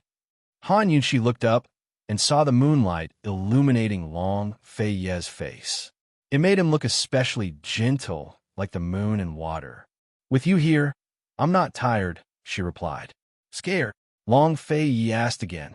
"With you here, I'm not scared," Han Yunxi replied with a smile. As long as he was by her side, she wasn't afraid of anything. She wasn't tired. Perhaps this was called a sense of security. Long Fei gently caressed her cheek before taking her hand and placing it by his lips. "Then be good and sleep. I'll call you when Su Donglin comes." Han Yunxi wasn't sleepy at all, but hearing Long Fei Yi's gentle words made her want to sleep. She rubbed against his thigh for a long time before finding the most comfortable position to use as a pillow and curl up by his side. Even if she wasn't sleepy, she could still calm her heart and cultivate sleep, enjoying this moment of peace and quiet. Perhaps it was too comfortable, or perhaps it was too safe, but Han Yunxi soon began to feel drowsy. In her days, she only felt like they had returned to the bamboo hut in Jiangnan's plum blossom sea. He was sitting like this with her pillow on his thigh, quietly watching the falling snow. Unknowingly, she fell asleep. She couldn't go back this year, but she hoped she could next year. She had to go back. In her days, Han Yunxi began to talk in her sleep. "Fei, I'm here," Long Fei Yi intoned. I like you so much." Han Yunxi really was talking in her sleep. She was dreaming that she had returned to Jiangnan's plum blossom sea. Back then, she had already liked him very, very much. Long Fei Yi looked at her sleepy face and didn't answer, but his lips curved into a smile. He discovered that sometimes watching her sleep was more satisfying than tormenting her. "I knew it long ago," he murmured. After daybreak, Su Donglin sent over a detailed list of names of all the corpse collectors, and bone ornament shops in the city. One night wasn't long, so Su Donglin naturally had his ways and means to take care of everything. Otherwise, he wouldn't be worthy of being Long Fei Yi's #1 retainer. Long Fei Yi and Han Yunxi returned to the inn to tidy up and disguise themselves as a pair of husband and wife traveling to Jianghu. Long Fei Yi changed out of his usual black robes for a white brocade robe. He held a folding fan and looked like a noble young master. Han Yunxi wore a long pink dress and looked rather playful. When the two of them walked together, they didn't look like an old man and his wife who had been married for many years, but like newlyweds. In Su Donglin's eyes, the two of them looked at least 4 years younger. They weren't old to begin with, so their usual clothes were too low-key and steady, making them look more mature. Han Yunxi crossed off all the corpse collectors' names. She was only looking for them to find the bone collectors who were in cahoots with them. Since Su Donglin had helped her with this task, she could save herself some effort. It wasn't easy to find a corpse collector, but it was even harder to find a reason to interact with them. Therefore, Han Yunxi and Long Fei Yi started their search from the bone jewelry store. They visited quite a few shops. Some of them hid the fact that they were selling human bones and lied that the bone products in their shops were made from the bones of large beasts. There were also some shops that told them directly that many of the large ornaments in their shops were made from human bones and were sold in imitation of beast bones.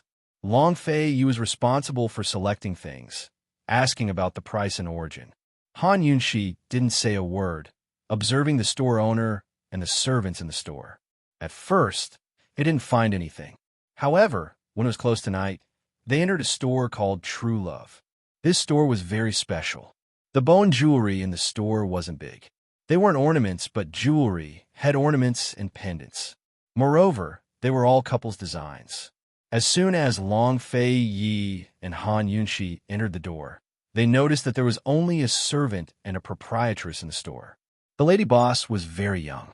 She was cold and beautiful, stunning anyone who saw her at first glance. Han Yunxi quietly started the detoxification system. Long Fei Yi just looked at the proprietress and whispered, "She's a martial artist. She knows martial arts." Han Yunxi didn't detect any poison. "I didn't find a dagger, Qi Sha. Let's take a look." The proprietress didn't take care of them. She let them choose at will in the store. Han Yunxi walked around with Long Fei Yi and said, "Proprietress, is this the only style in your store? Is there anything special? I want to buy one for my husband." Today, Han Yunxi had already given Long Fei Yi a lot of gifts, but they were all thrown away by him as soon as he left the store. This was the first time this woman gave him a gift. Long Fei Yi was very helpless. The proprietress looked Han Yunxi up and down and said coldly, "If there's something special, you might not dare to give it to him. There's nothing in this world that I don't dare to do." "What is it? Let's hear it." Han Yunxi pretended to be arrogant. However, the proprietress still didn't take her seriously. She said lazily, "It's the treasure of my store. It's called unforgettable." Unforgettable? This word made Han Yunxi immediately think of the signboard True Love at the entrance. "What is it?" Han Yunxi was curious. Long Fei Yi also looked over, seemingly interested. Unexpectedly, the proprietress took out a dagger and pressed it on the table. Han Yunxi and Long Fei Yi were both alert. Han Yunxi quickly determined that the dagger wasn't Qi Sha. "What do you mean?" Han Yunxi asked. The lady boss raised her other hand. She was wearing a very special bracelet on her hand. This bracelet was programmed with hemp rope. There was a bead-shaped bone on the hemp rope. There seemed to be words engraved on it. The proprietress gently stroked the bone on the bracelet and said, "This was a gift from my husband on the day of my wedding. This bone was taken from the remaining bone in his body." Han Yunxi and Long Fei were both surprised. The proprietress then told Han Yunxi, "Engraved in the bones and engraved in the heart means taking a piece of bone from your body and polishing it into an ornament for your loved one. Madam, do you still dare to give it to him?" Chapter 999. Take out a piece of bone from the body and polish it into an accessory? When Han Yunxi heard this, her first reaction was, "Lady boss, what do you mean by a piece of bone?" Although she didn't know much about orthopedics, she knew that the bones in the human body were useful, and there was no such thing as a piece of bone. Even the tailbone left behind by human evolution had a hidden mechanism that had a great protective effect on the spine and nerves. Some people were born with 6 fingers and 6 toes, and it wouldn't hurt to remove the extra finger bones. Perhaps that situation could be called a piece of bone. But Han Yunxi didn't have such a thing on her body. If she had to find extra and useless bones on her body, it would be her wisdom teeth. Other than teeth being bones, teeth could also become a part of the bone. In modern times, there was a kind of bone removal surgery called bone transplant surgery. Many bone injuries would result in bone loss or necrosis, and a small piece of bone would need to be removed from the body to be implanted in the diseased bone defect. The part of the bone that was removed would grow new bone after a certain period of growth. Even in this kind of bone transplant surgery, there was no such thing as a piece of bone. A piece of bone is an extra bone. The lady boss's tone was indifferent, and she didn't have the enthusiasm of a businessman at all. "Nonsense!" Han Yunxi cursed in her heart. She played dumb and asked, "Is there an extra bone in a person's body? Where is it?" At the side, Long Fei Ye's brows were tightly knitted. Even if there were extra bones, he would never allow anyone to use a knife on Han Yunxi. Not even Han Yunxi herself. Unexpectedly, the lady boss replied impatiently. As long as you're willing, any piece of bone is extra. Han Yunxi almost scolded her for being crazy, but she held it in. She smiled and probed. So, your husband really loves you deeply. Han Yunxi was very curious about which piece of bone the lady boss's husband took to make an accessory for her. Unfortunately, the lady boss didn't continue the conversation with Han Yunxi. The lady boss asked impatiently, "Madam, are you going to make it or not?" Han Yunxi didn't answer directly and asked again, "If I order it, do I use this dagger to dig out the bone?" The lady boss nodded. "Yes. What kind of accessory do you want? Different styles require different bones." Han Yunxi looked at the accessories in the shop and took a fancy to a ring. She smiled and said, "That one." After confirming that Han Yunxi wanted to order the unforgettable, the proprietress's attitude improved a little. She turned to Long Fei and said, "This gentleman, I'll have to trouble you to show me your hand." Long Fei ignored the proprietress to knit his brows at Han Yunxi. Han Yunxi quickly took his hand and showed it to the proprietress, secretly tugging at his robes to indicate that he should cooperate with her. How could she as a child as well? She just wanted to see if the lady boss knew how to collect bones herself, or if there were other bone collectors hidden in the shop. The lady boss glanced at Long Fei Ye's hand and couldn't help but say, "Sir's hand is really beautiful." Long Fei Ye's hand was indeed beautiful. His hand was big, his fingers were long, and his knuckles were distinct. How many women in the world yearned to hold these hands? However, he only held Han Yunxi's hand. Long Fei didn't say anything. He was casually observing the shop assistant who was organizing things at the side. "Sir's finger can make an extremely beautiful pinky ring for madam." The lady boss smiled and asked, "I wonder if Sir is willing to part with it. How long will it take?" Long Fei was even more direct than Han Yunxi. "If Sir agrees, it will take 2 hours," the lady boss replied. 2 hours to collect the bone and polish it. This speed was really unexpected. Han Yunxi quickly asked, "Then what about me? What kind of bone do I need to collect to make a pinky ring? How long will it take?" The lady boss suddenly grabbed Han Yunxi's wrist and pinched it, saying, "Hand bone, it will also take 2 hours." "Then let's start now?" Han Yunxi asked again. 1,000 taels for the pinky ring and 500 taels for the pinky ring, the lady boss said.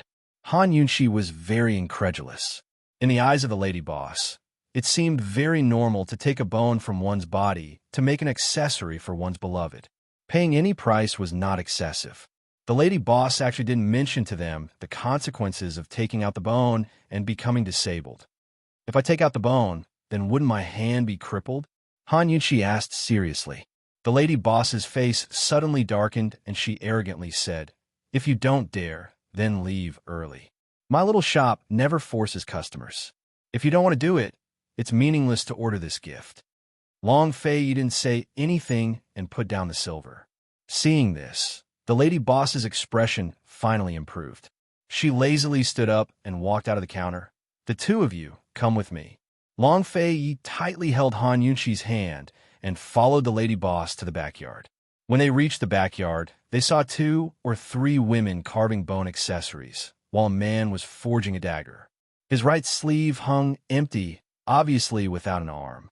Han Yunxi and Long Fei both noticed this one-armed man. Although he only had his left hand, it was very nimble and powerful. They saw him take out the dagger that had already been formed from the fire and step on the end.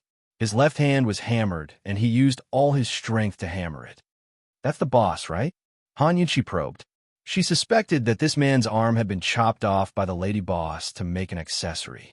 She didn't know if the lady boss heard her, but she didn't answer. The one-armed man didn't even look at them and hammered the dagger again and again. Han Yunxi didn't give up. She stopped in front of the one-armed man and asked, "Boss, does your family also sell daggers? How much is this dagger?" The one-armed man just didn't care about Han Yunxi. At this moment, the lady boss had already opened the door to a side room and urged, "Come and take out the bone." Han Yunxi glanced into the room and suddenly smiled. She said to Long Fei, "Hubby, why don't we stop? I'm scared." Hubby? This was the first time Long Fei Yi heard Han Yunqi say this word. Seeing her pretending to be timid, he couldn't help but put his arm around her shoulders and replied, "Then we won't do it." The lady boss stood at the door and sneered disdainfully. "You can't even bear to give a piece of flesh. How can you say you love him?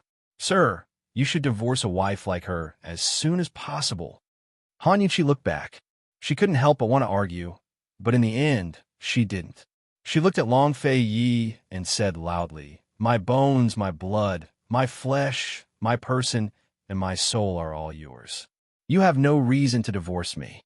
Long Fei Yi was stunned at first, but then he laughed out loud. He rubbed her bangs lovingly and smiled. "I won't divorce you. I will never divorce you." There was no reason for him to not want Han Yunqi. Never. With that, he held Han Yunqi's hand and strode out. The people left in the courtyard were all dumbfounded. The one-armed man, who had been keeping his head down, finally raised his head. He looked at the lady boss with a hint of sadness and helplessness in his eyes. The lady boss seemed to have suffered a huge blow as she muttered to herself, All of them, all of them." After Han Yunqi and Long Fei Yi walked out of the shop True Love and confirmed that no one was following them, the two of them began to talk in low voices. "I didn't find the poison in the dagger Chi Sha. However, this lady boss is too suspicious," Han Yunqi said seriously. "That one-armed man also knows martial arts. I don't know how good he is." Long Fei Yi said, "Why did he forge a dagger? Looking at his posture, he looks like a swordsmith." Han Yunqi said, "We'll know when we come over later." Long Fei Yi said lightly, "Judging from the Shadow Guard's wound, the murderer's sword was not ordinary. His swordsmanship was not simple either.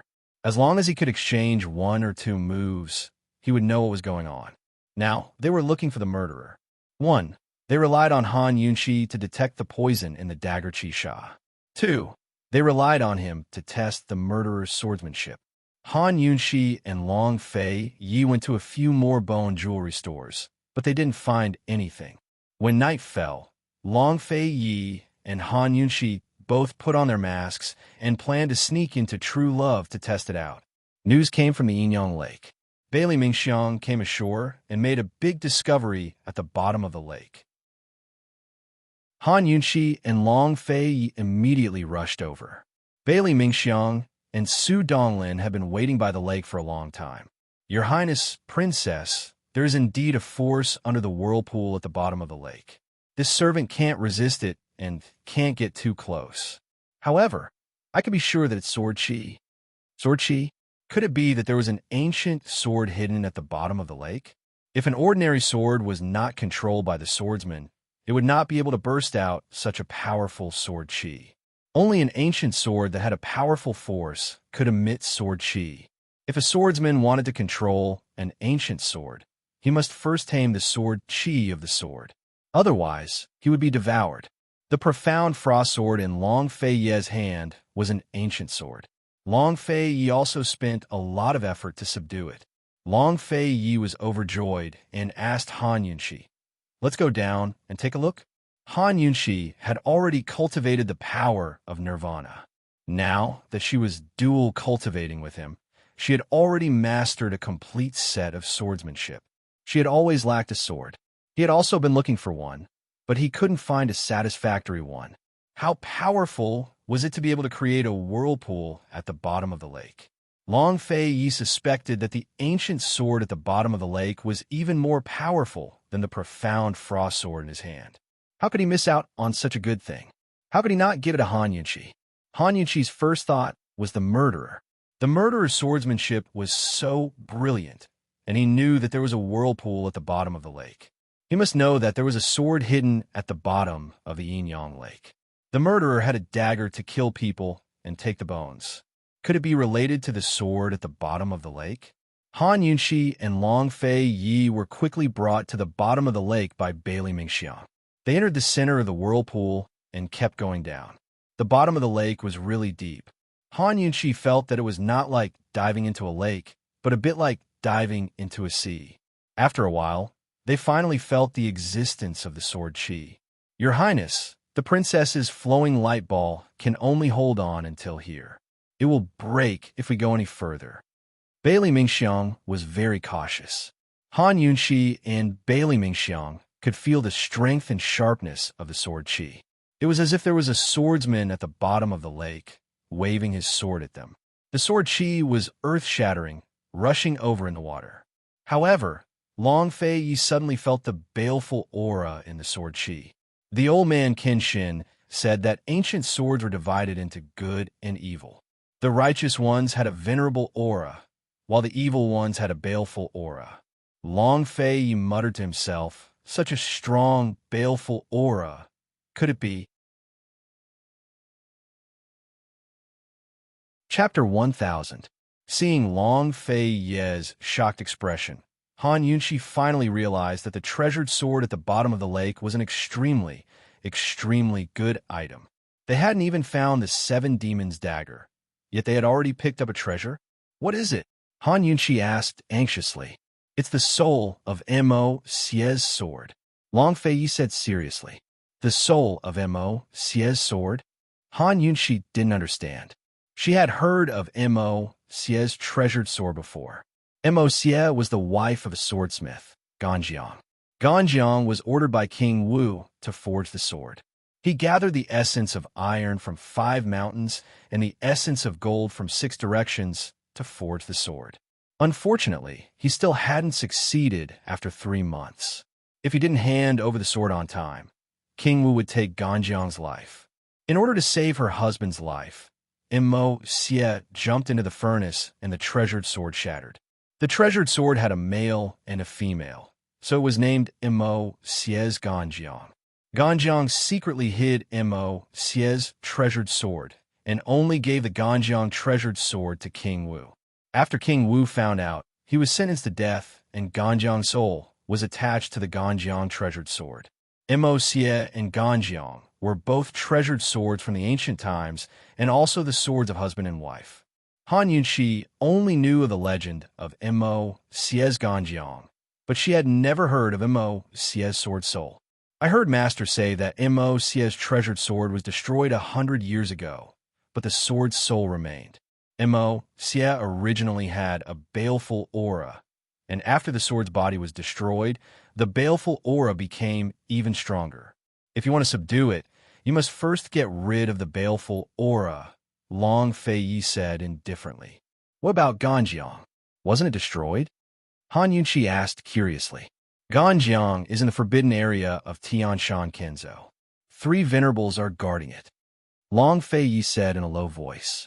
This was an extremely secretive matter on Sky Mountain. Other than his master, the 3 esteemed elders, and himself, no one else knew about it. No one in Tianshan Kenzo has been able to subdue Ganjiang, right? Han Yunxi asked. Although Long Fei Yi did not answer, he smiled helplessly. Could Han Yunxi be any smarter? Indeed, even the combined efforts of the 3 venerables could not subdue Ganjiang, so they could only hide it. Long Fei Yi had seen Ganjiang's sword qi before. Mo Xie was the female, while Ganjiang was the male. Ganjiang's sword qi was far stronger than Mo Xie's. However, because Mo Xie's sword had been destroyed, her hatred had increased. Now, Mo Xie's sword qi was not inferior to Ganjiang's. Long Fei Yi, Mo Xie is only left with her sword soul. How can she be subdued? Han Yunxi asked curiously. She has to be subdued with her sword body first. Long Fei Yi answered. So you have to forge a new sword? Han Yunxi was in disbelief. Who can forge it? Han Yunxi was stunned when she heard this. She seemed to have thought of something and suddenly exclaimed, Long Fei Yi, quick! Go find that one-armed man. He's very suspicious. Why? Long Fei Yi did not understand. Let's go first. I'll explain it to you. Han Yunxi urged. Bailey Mingxiang did not dare delay and hurriedly escorted them to the shore. Long Fei Yi took Han Yunxi and rushed to the True Love store. Long Fei Yi, Mo Xie jumped into the furnace and the sword was forged. It was because human bones can be used to forge swords. The phosphorus and calcium in human bones can absorb the impurities in the molten iron, and the iron will become pure. Han Yunxi explained. Long Fei Yi did not understand the words phosphorus and calcium that Han Yunxi said, but he roughly understood what Han Yunqi meant. He immediately thought of the one-armed man in the True Love store. They did not understand why the one-armed man would forge a dagger in the bone jewelry store. Now it seemed that the man must have added human bones to the dagger. The murderer was a bone collector and knew that there was a mystery at the bottom of the lake. Then the murderer most likely wanted to use human bones to forge a sword to subdue Immerse's sword soul. As for the connection between the sword, the Qisha dagger, and the 7 female skeletons, Han Yunqi had no idea. Her guess was just a guess. She could not be sure that the one-armed man and the lady boss were the murderers. However, they would rather admit their mistake than miss the chance.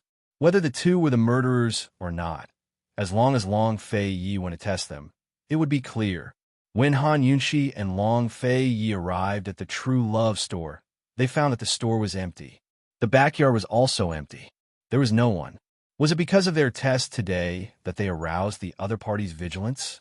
If so, then the lady boss and the one-armed man were even more suspicious.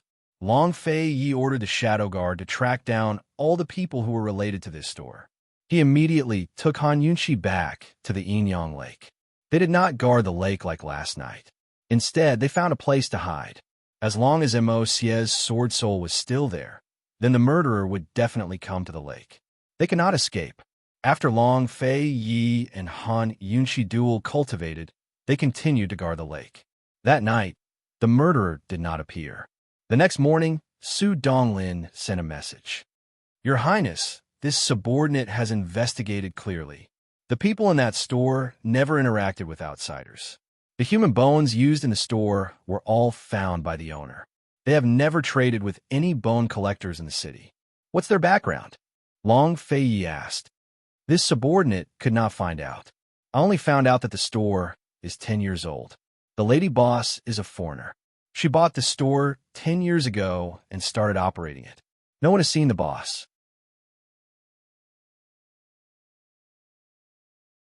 After leaving Heaven Mountain, Long Fei Yi had not used the power of the lust bite again. The entire lake seemed to be pulled by this power. Countless water droplets jumped up from the water's surface. They were densely packed and covered the entire lake. Gradually, these water droplets became bigger and bigger and turned into water pillars. They soared into the sky and gathered towards Long Fei Yi. Han Yunqi unconsciously clenched her fists. Although she knew that Long Fei Yi could control this power, she could not help but worry. Sure enough, all the water pillars gathered on Long Fei Yi's sword. Long Fei Yi was high and mighty. He was handsome like a god. Only when she saw Long Fei Yi clearly did Han Yunqi's nervous heart relax. At this moment, she could not help but revere that man. Long Fei Yi's eyes turned cold. In an instant, the profound frost sword slashed towards the center of the lake with all the water pillars. But right at this moment, something unexpected happened. A water dragon suddenly rushed out from the center of the stormy lake. It was majestic and menacing. In an instant, it collided with Long Fei Yi's water dragon. At the moment of collision, all the water froze in the air for a moment. Then it scattered and scattered. The surface of the Enyang Lake was like a rainstorm. As the waves fell, they left behind 2 streams of energy. One was Long Fei's sword Qi, while the other was Moi's sword Qi, angered by the provocation. The 2 powers fought. Soon, Long Fei Yi lost the upper hand and was about to be devoured. Immerse was an ancient treasure sword. Its sword Qi was very frightening. In addition, it had a murderous aura. Even if Long Fei Yi had the power to subdue it, before he could break the murderous aura, he would not be able to subdue it. Instead, he would be devoured by its murderous aura and go mad. The reason why Long Fei Yi provoked Immerse's sword spirit was not to subdue it. He just wanted to lure out the murderer. Seeing this, Han Yunqi immediately wanted to help. Who knew that just as Han Yunqi stood up, a red shadow suddenly flew over and flew between the 2 sword Qi. What was going on? Everyone was very surprised. If the murderer had appeared, the murderer would not be so stupid as to court death. It was impossible to estimate how powerful the 2 sword Qis were. If it was not courting death, what was it? That person seems to have been thrown over. Su Donglin muttered. It seems to be Gu. Bailey Mingxiang was shocked. Gu! Han Yunqi shouted and flew out. However, when Gu approached the sword chi again, a few thorny vines suddenly sprang out from the lake and pulled him back. At this time, everyone could see clearly. They saw that Gu was tied up. His body was covered with human bones. There were even 7 human bones hanging on his waist. This what was going on? Long Fei Yi frowned and looked over while resisting Immerse's sword chi. He did not care about what happened to Gu. He only wanted to know where the murderer was. Chapter 1001. Where was the murderer? Gu had already appeared, but the murderer still hadn't appeared. The human bones hanging on Gu's body were clearly the 7 that the murderer had collected before. Long Fei Yi was almost unable to withstand Immerse's sword energy. A hint of displeasure flashed past his eyes. He suddenly put away his long sword and leaned to the side at the same time. In an instant, Immerse's sword energy flew over and whizzed past his back. He immediately raised his sword and slashed viciously at Gu. Han Yunqi, Su Donglin, and the others were about to go over to help, but they stopped abruptly when they saw this scene. What was Long Fei Yi doing? Fuck! Long Fei Yi, what's the meaning of this? Gu roared. They hadn't seen each other for a few days, but his temper was still the same. However, before Long Fei Yi's sword energy could hit Gu, a powerful sword energy slashed from the right and deflected Long Fei Yi's sword energy. The murderer had finally appeared. Long Fei Yi was shocked. He didn't expect the murderer's swordsmanship to be twice as strong as he had expected. There were only a handful of people in the world who could deflect his sword energy.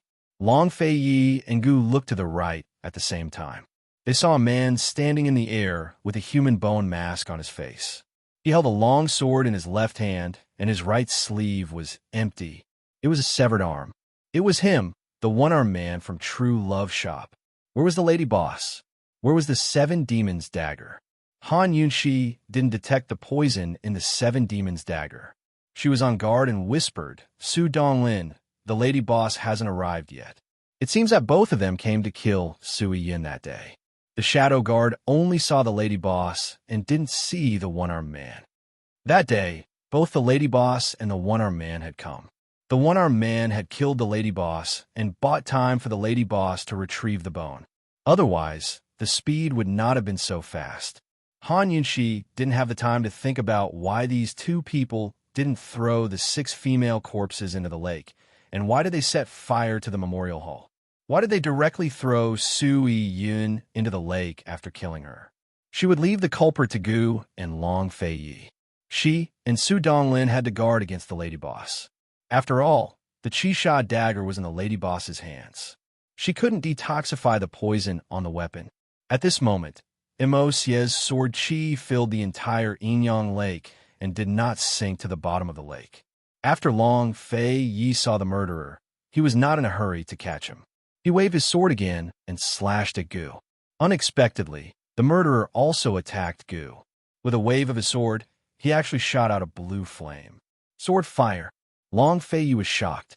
The so-called sword fire was created by a swordsmith who had been forging swords for 10 to 20 years and infused the essence of the furnace fire into the sword chi. Once it was burned by the sword fire, even water could not extinguish it.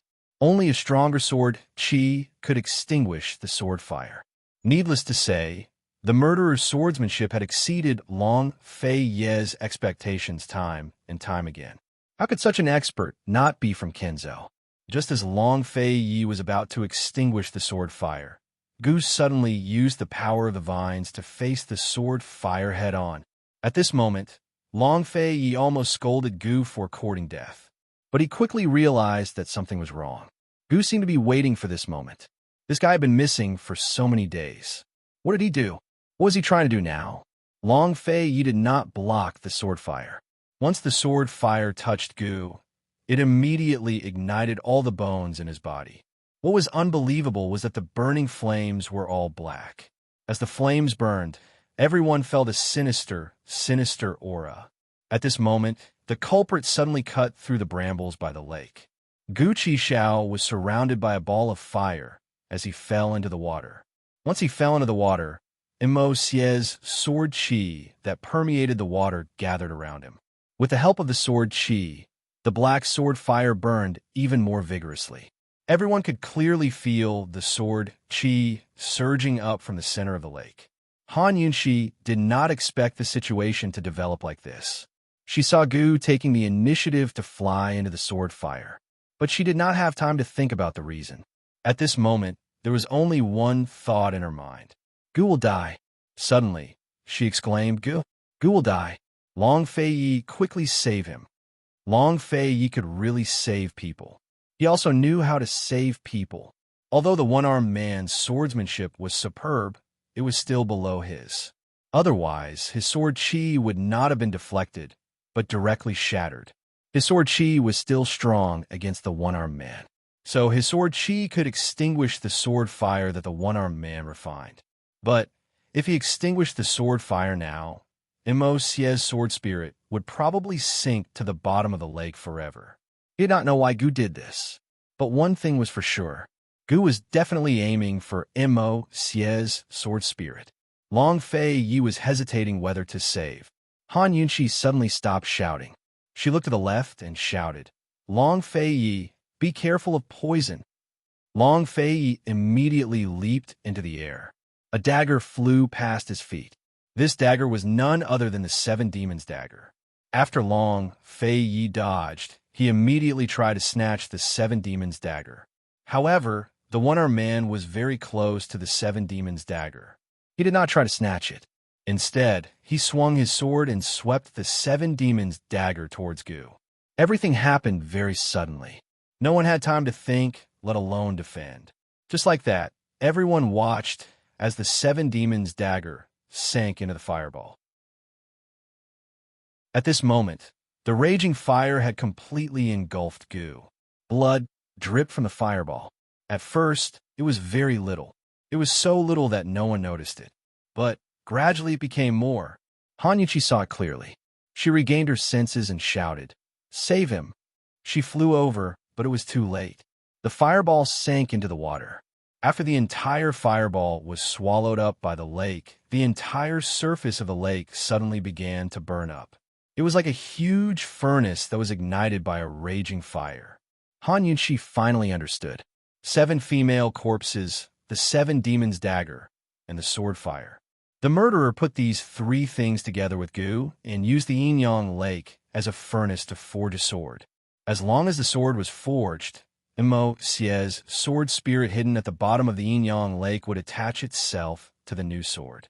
Damn it! What did they take Gu for? At this moment, the lady boss flew out of the forest and landed beside the one-armed man. She looked at the raging fire and smiled. It's beautiful. As long as you like it, the one-armed man said lightly.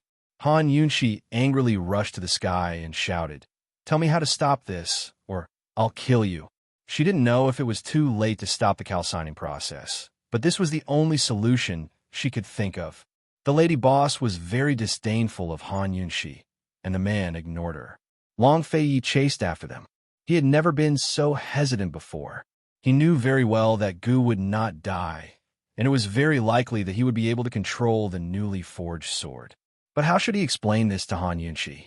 Damn it, I don't want to explain this at all. Gu Qixiao should be the one to do the explaining himself. Gu should bear the consequences of deceiving Han Yunxi and bear Han Yunxi's anger. Long Fei Yi simply ignored it and waited for Gu to walk out of the sea of fire unscathed. Protecting Han Yunxi was his job. He did not mind pretending that he did not know anything later. He was not afraid of Han Yunxi crying, but he was afraid of Han Yunxi getting angry. You crazy woman, what do you know about true love? Han Yunxi roared at the lady boss. The lady boss laughed. Are you asking me? Even if I tell you, you won't understand. I will tell you what true love is. Han Yunxi's killing intense sword. Not noticing Long Fei Yi's hesitant expression, she suddenly snatched Long Fei Yi's profound frost sword and attacked the man with the broken arm. The man with the broken arm pulled the lady boss and dodged together, causing the lady boss to laugh even louder. Han Yunxi continued to attack, but Long Fei only followed behind her. It did not make a move. He knew that Han Yunshi was not going to use the sword. Indeed, when the man dodged again and again, Han Yunshi's other hand suddenly shot out dozens of golden needles. The golden needles that Han Yunshi shot out were no longer as weak as before. There was no layout and no angle. Now, the power of each golden needle was hard to ignore. Moreover, the overall layout and angle were very tricky. If one dodged one, they would not be able to dodge the other. It was like a formation that could not be escaped. The man with the broken arm was finally shocked, realizing that Han Yunshi was not easy to deal with. But unfortunately, it was too late. He was hit by 2 golden needles in succession, and in order to protect the lady boss, he was hit by 3 more. He brought the lady boss and landed on the ground.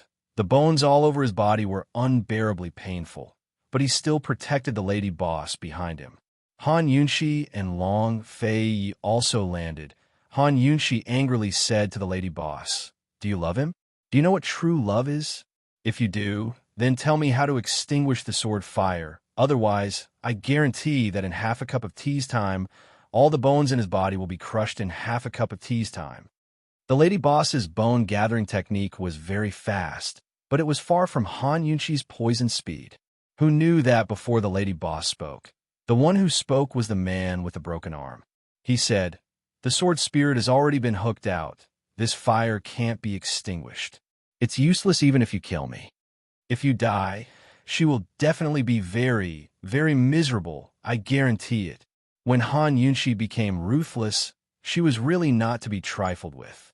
She said darkly and coldly, "Unless you kill her with your own hands before you die." Her words immediately stunned the man with the broken arm. Long Fei was also stunned. At first, he thought that Han Yunshi had bet on the wrong person, thinking that Han Yunshi should have poisoned the lady boss, and that between the man with the broken arm and the lady boss, the man with the broken arm would be more affectionate. Who knew that Han Yunshi would actually use this method to threaten the man with the broken arm? Yes, if he died, what would happen to the lady boss? "You don't have much time. Gu is going to die. I want all of you to die with him," Han Yunshi warned gloomily. The man with the broken arm's eyes were filled with fear. "If you help me detoxify the poison, I will extinguish the sword fire. You have no right to negotiate with me," Han Yunshi said angrily. The lady boss had been smiling the whole time, like a playful child, but more like a heartless spectator. The man with the broken arm looked at the woman, full of helplessness and adoration.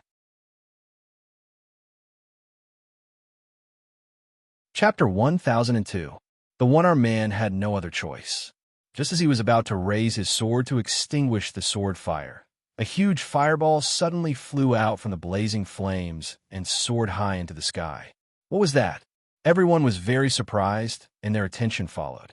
But unexpectedly, after the fireball soared into the sky, the huge lake surface suddenly flashed with sword light, and in an instant, the entire forest was illuminated.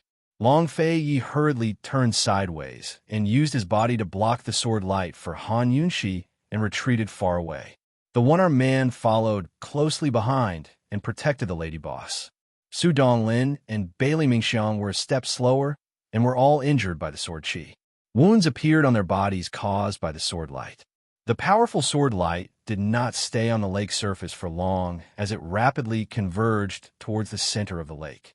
Following the convergence of the sword light, the blazing flames on the lake surface also converged towards the center of the lake.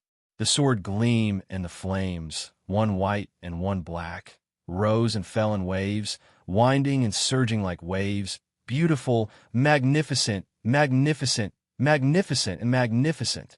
Everyone was attracted by the beautiful scenery and forgot about the sword wounds on their bodies. Han Yunchi raised her head and looked at the fireball and muttered, "Long Fei Yi, is that Shao Qi? Is Shao Qi still alive?" The moment she finished speaking, all the flames suddenly surged past the sword light and rushed towards the huge fireball in the sky. The flames merged into the fireball and immediately ignited the huge fireball. The huge fireball suddenly swelled up like the sun and illuminated the entire world. Everyone was shocked by this scene. After the huge fireball swelled up, the sword light waves in the lake suddenly surged like stormy waves. With lightning speed, they converged at the center of the lake and soared into the sky, directly attacking the huge fireball. The speed of this force caught everyone off guard. The strength of this force made everyone unable to stop it. The wonder of this force made everyone feel reverence. When the sword light collided with the huge fireball, an unexpected scene happened again. The blazing flames of the huge fireball suddenly extinguished. The fire was extinguished, but no one could see Gu. They could only see a big ball of vines. The vines were very dense, covering everything inside the ball tightly. It was impossible to see whether the person inside was alive or dead. What was most inconceivable was that the vines were actually lush and green, and there were no signs of them being burned. The Chi-Sha dagger stabbed into the thorny vines, but he didn't know if the dagger had stabbed the person inside. How could this be? Ow! The one-armed man was shocked. He had clearly cut off the vines. Shouldn't the vines protecting Gu have withered?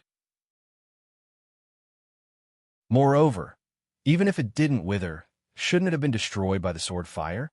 How could he still protect him? What was going on? In order to destroy the murderous aura of Immerse's sword spirit and forge a sword to subdue Immerse's sword spirit, one must use the most bones, the most murderous flesh, the most metal, and the most murderous sword fire to forge the sword. He had gathered everything, and when Long Fei Yi lured Immerse's sword chi out of the lake, he acted in a timely manner. Why did he still fail? The sword fire had already been ignited, and it had already burned the entire lake. Once it started burning, it would definitely burn for 49 days. Only after 49 days of burning could the Chi-Sha dagger be melted, and only then could the murderous aura of the sword's spirit be extinguished. At that time, he would add iron to forge a sharp sword, and then he would be able to subdue Immerse's sword spirit. Although he couldn't subdue Immerse for the time being, he could trap Immerse's sword spirit in the sword and control it in his own hands. Everything was planned perfectly. Even if Long Fei Yi's appearance interfered with his plan, he still smoothly obtained the 7 female skeletons and found the body of the most murderous aura. Why did he fail at the last step? Could it be that the dagger he swung just now didn't stab Gu? No, he believed that his sword wouldn't have missed. Gu had just lost so much blood, it was impossible that he wasn't injured by the dagger. The one-armed man hugged the lady boss tightly and looked at everything in a daze. Everything had clearly failed, but he still didn't escape. He wasn't willing. He wanted an answer. Han Yunxi and Long Fei Yi were also very surprised. Long Fei Yi knew that Gu wouldn't die, but he didn't expect that Gu's bramble vines would have such great power and actually be able to block the sword fire. Han Yunxi immediately activated the detoxification system, but unfortunately, she couldn't check whether Gu was poisoned or not. Very quickly, the sword aura replaced the flames and surrounded Gu. Under the illumination of the white light, the lush bramble vines gave people a feeling of vitality. The sword aura that was originally filled with murderous aura. Why did it become like this?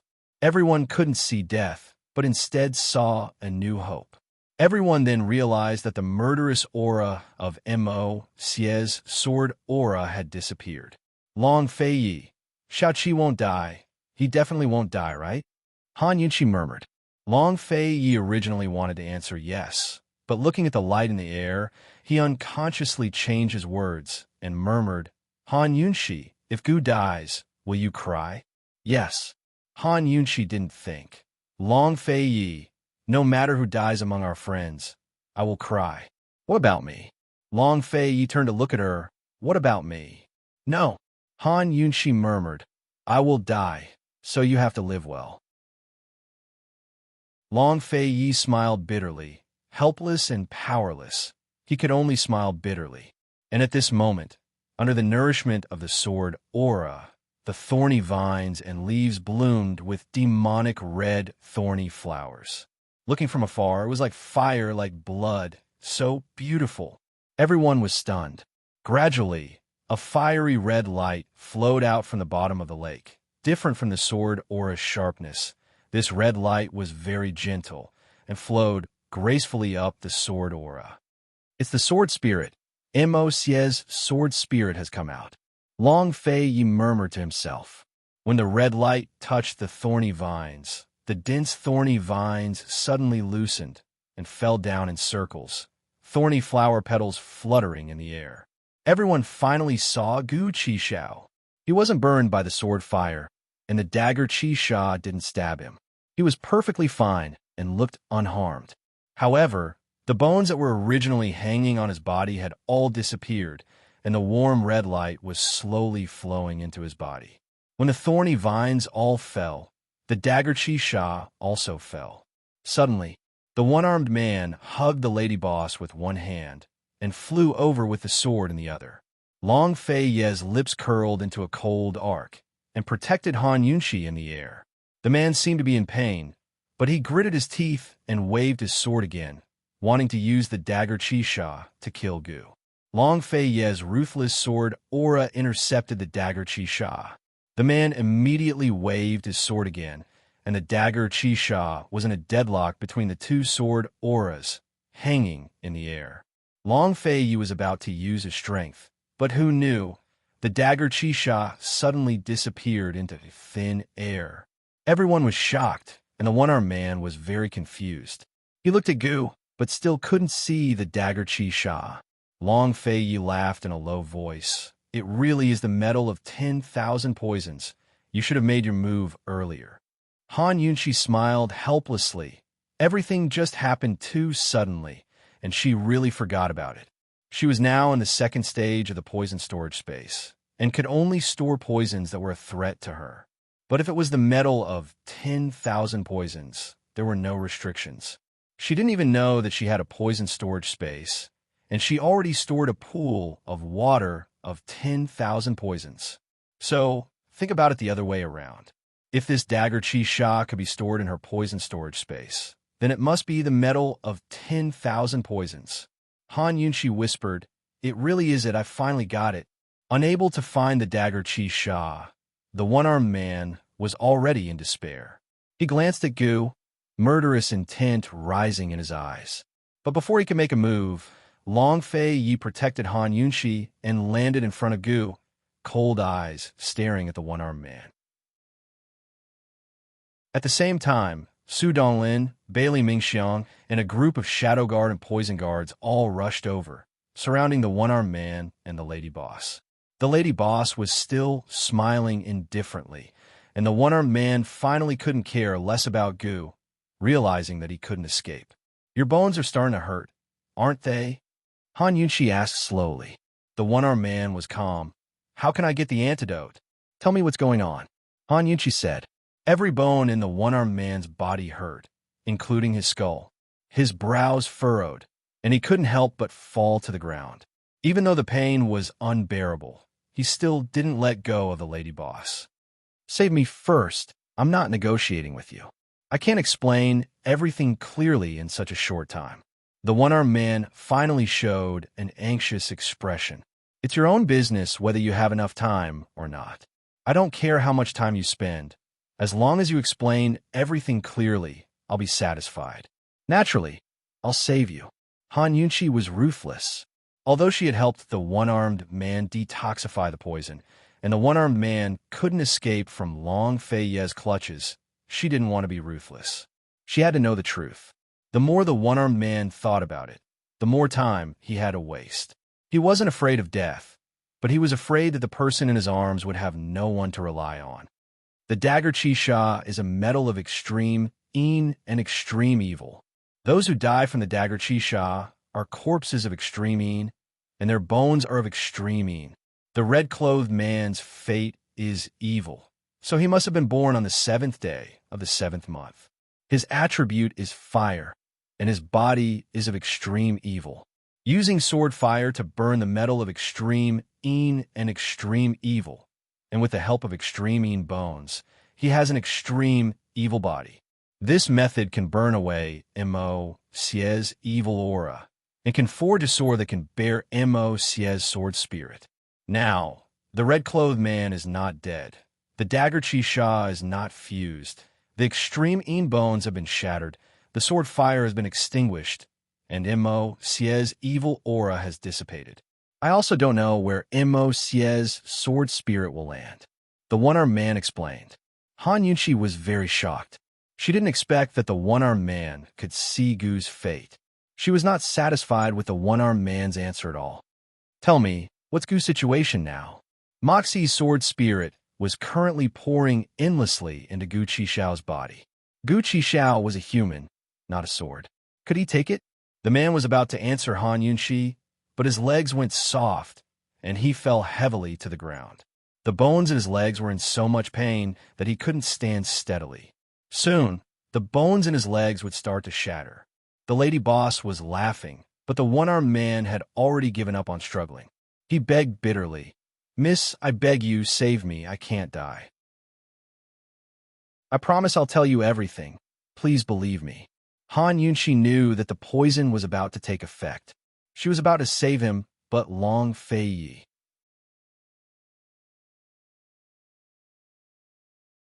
Chapter 1003.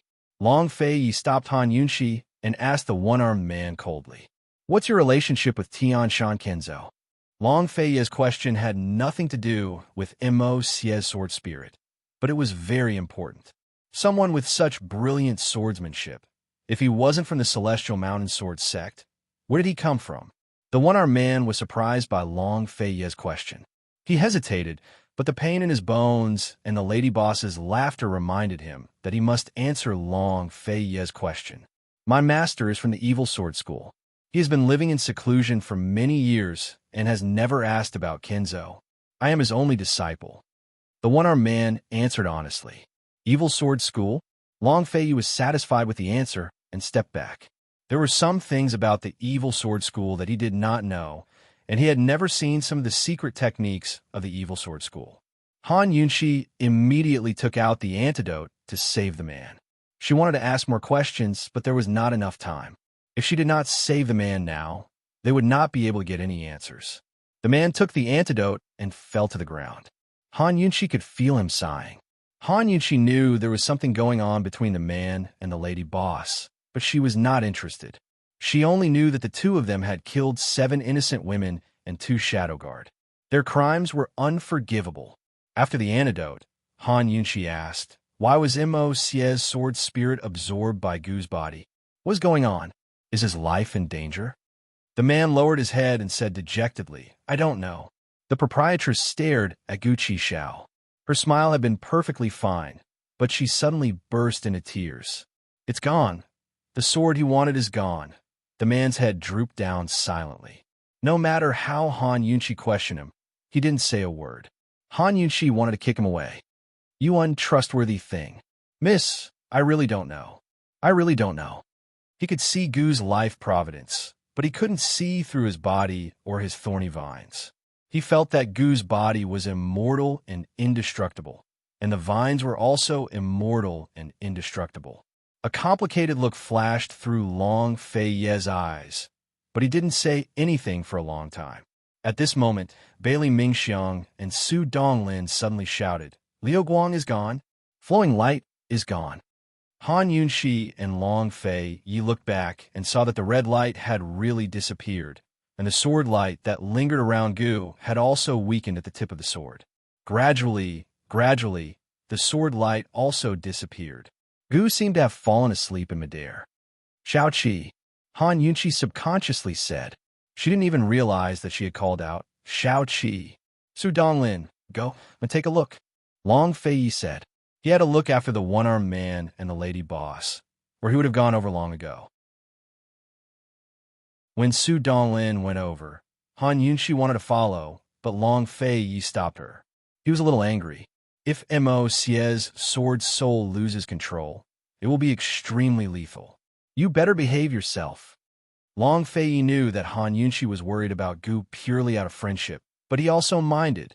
He had a heart that could contain the entire world, but when facing this woman alone, he couldn't accept a single grain of sand. But Shao Qi, Han Yunqi was worried. He didn't burn to death, so there shouldn't be a big problem. Long Fei Yi said. Sure enough, Before Su Donglin even got close, Gu suddenly opened his eyes. Su Donglin was frightened and didn't dare to move forward. Gu, are you okay? Su Donglin asked timidly. Gu stared at him for a while, then suddenly rolled his eyes and flew towards Han Yunxi and Long Fei Yi at an extremely fast speed. Seeing this, Han Yunxi's heart that was hanging in midair finally relaxed. Gu could still be so lively, so there shouldn't be a big problem. This guy, could it be that he really kept Immerse's sword soul in his body? Why was it like this?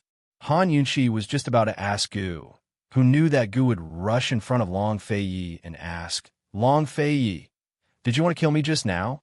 Long Fei Yi was high and mighty, looking down at him disdainfully, too lazy to answer. He swung his sword at Gu just now, just to cut the ropes on his body.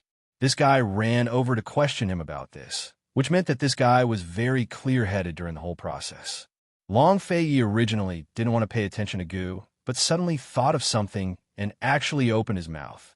He sneered, just now I saw you like a moth flying into a flame, and thought that you had become stupid after being tied up for so many days. Hee, looks like you haven't become stupid, like a moth flying into a flame? Gu didn't understand, but Han Yunxi immediately understood Long Fei Yi's meaning. Just now, when a man with the broken arm attracted the sword fire, Gu did take the initiative to throw himself at him. She saw it, but just now she was anxious, worried that Gu would be burned to death, so she didn't have time to think about it carefully. Now that she heard Long Fei Yi say this, she realized that something was wrong. Since Gu was conscious, then it was not a coincidence that he took the initiative to throw himself at the sword fire.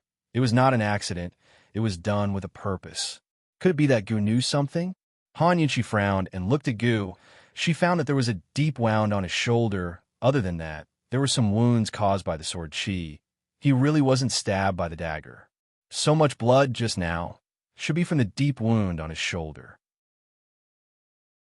The more she looked at him, the more she felt that something was wrong. The more she thought about it, this guy actually had the mind to question Long Fei Yi. Could it be that he didn't care about everything that happened to him? Wasn't he curious?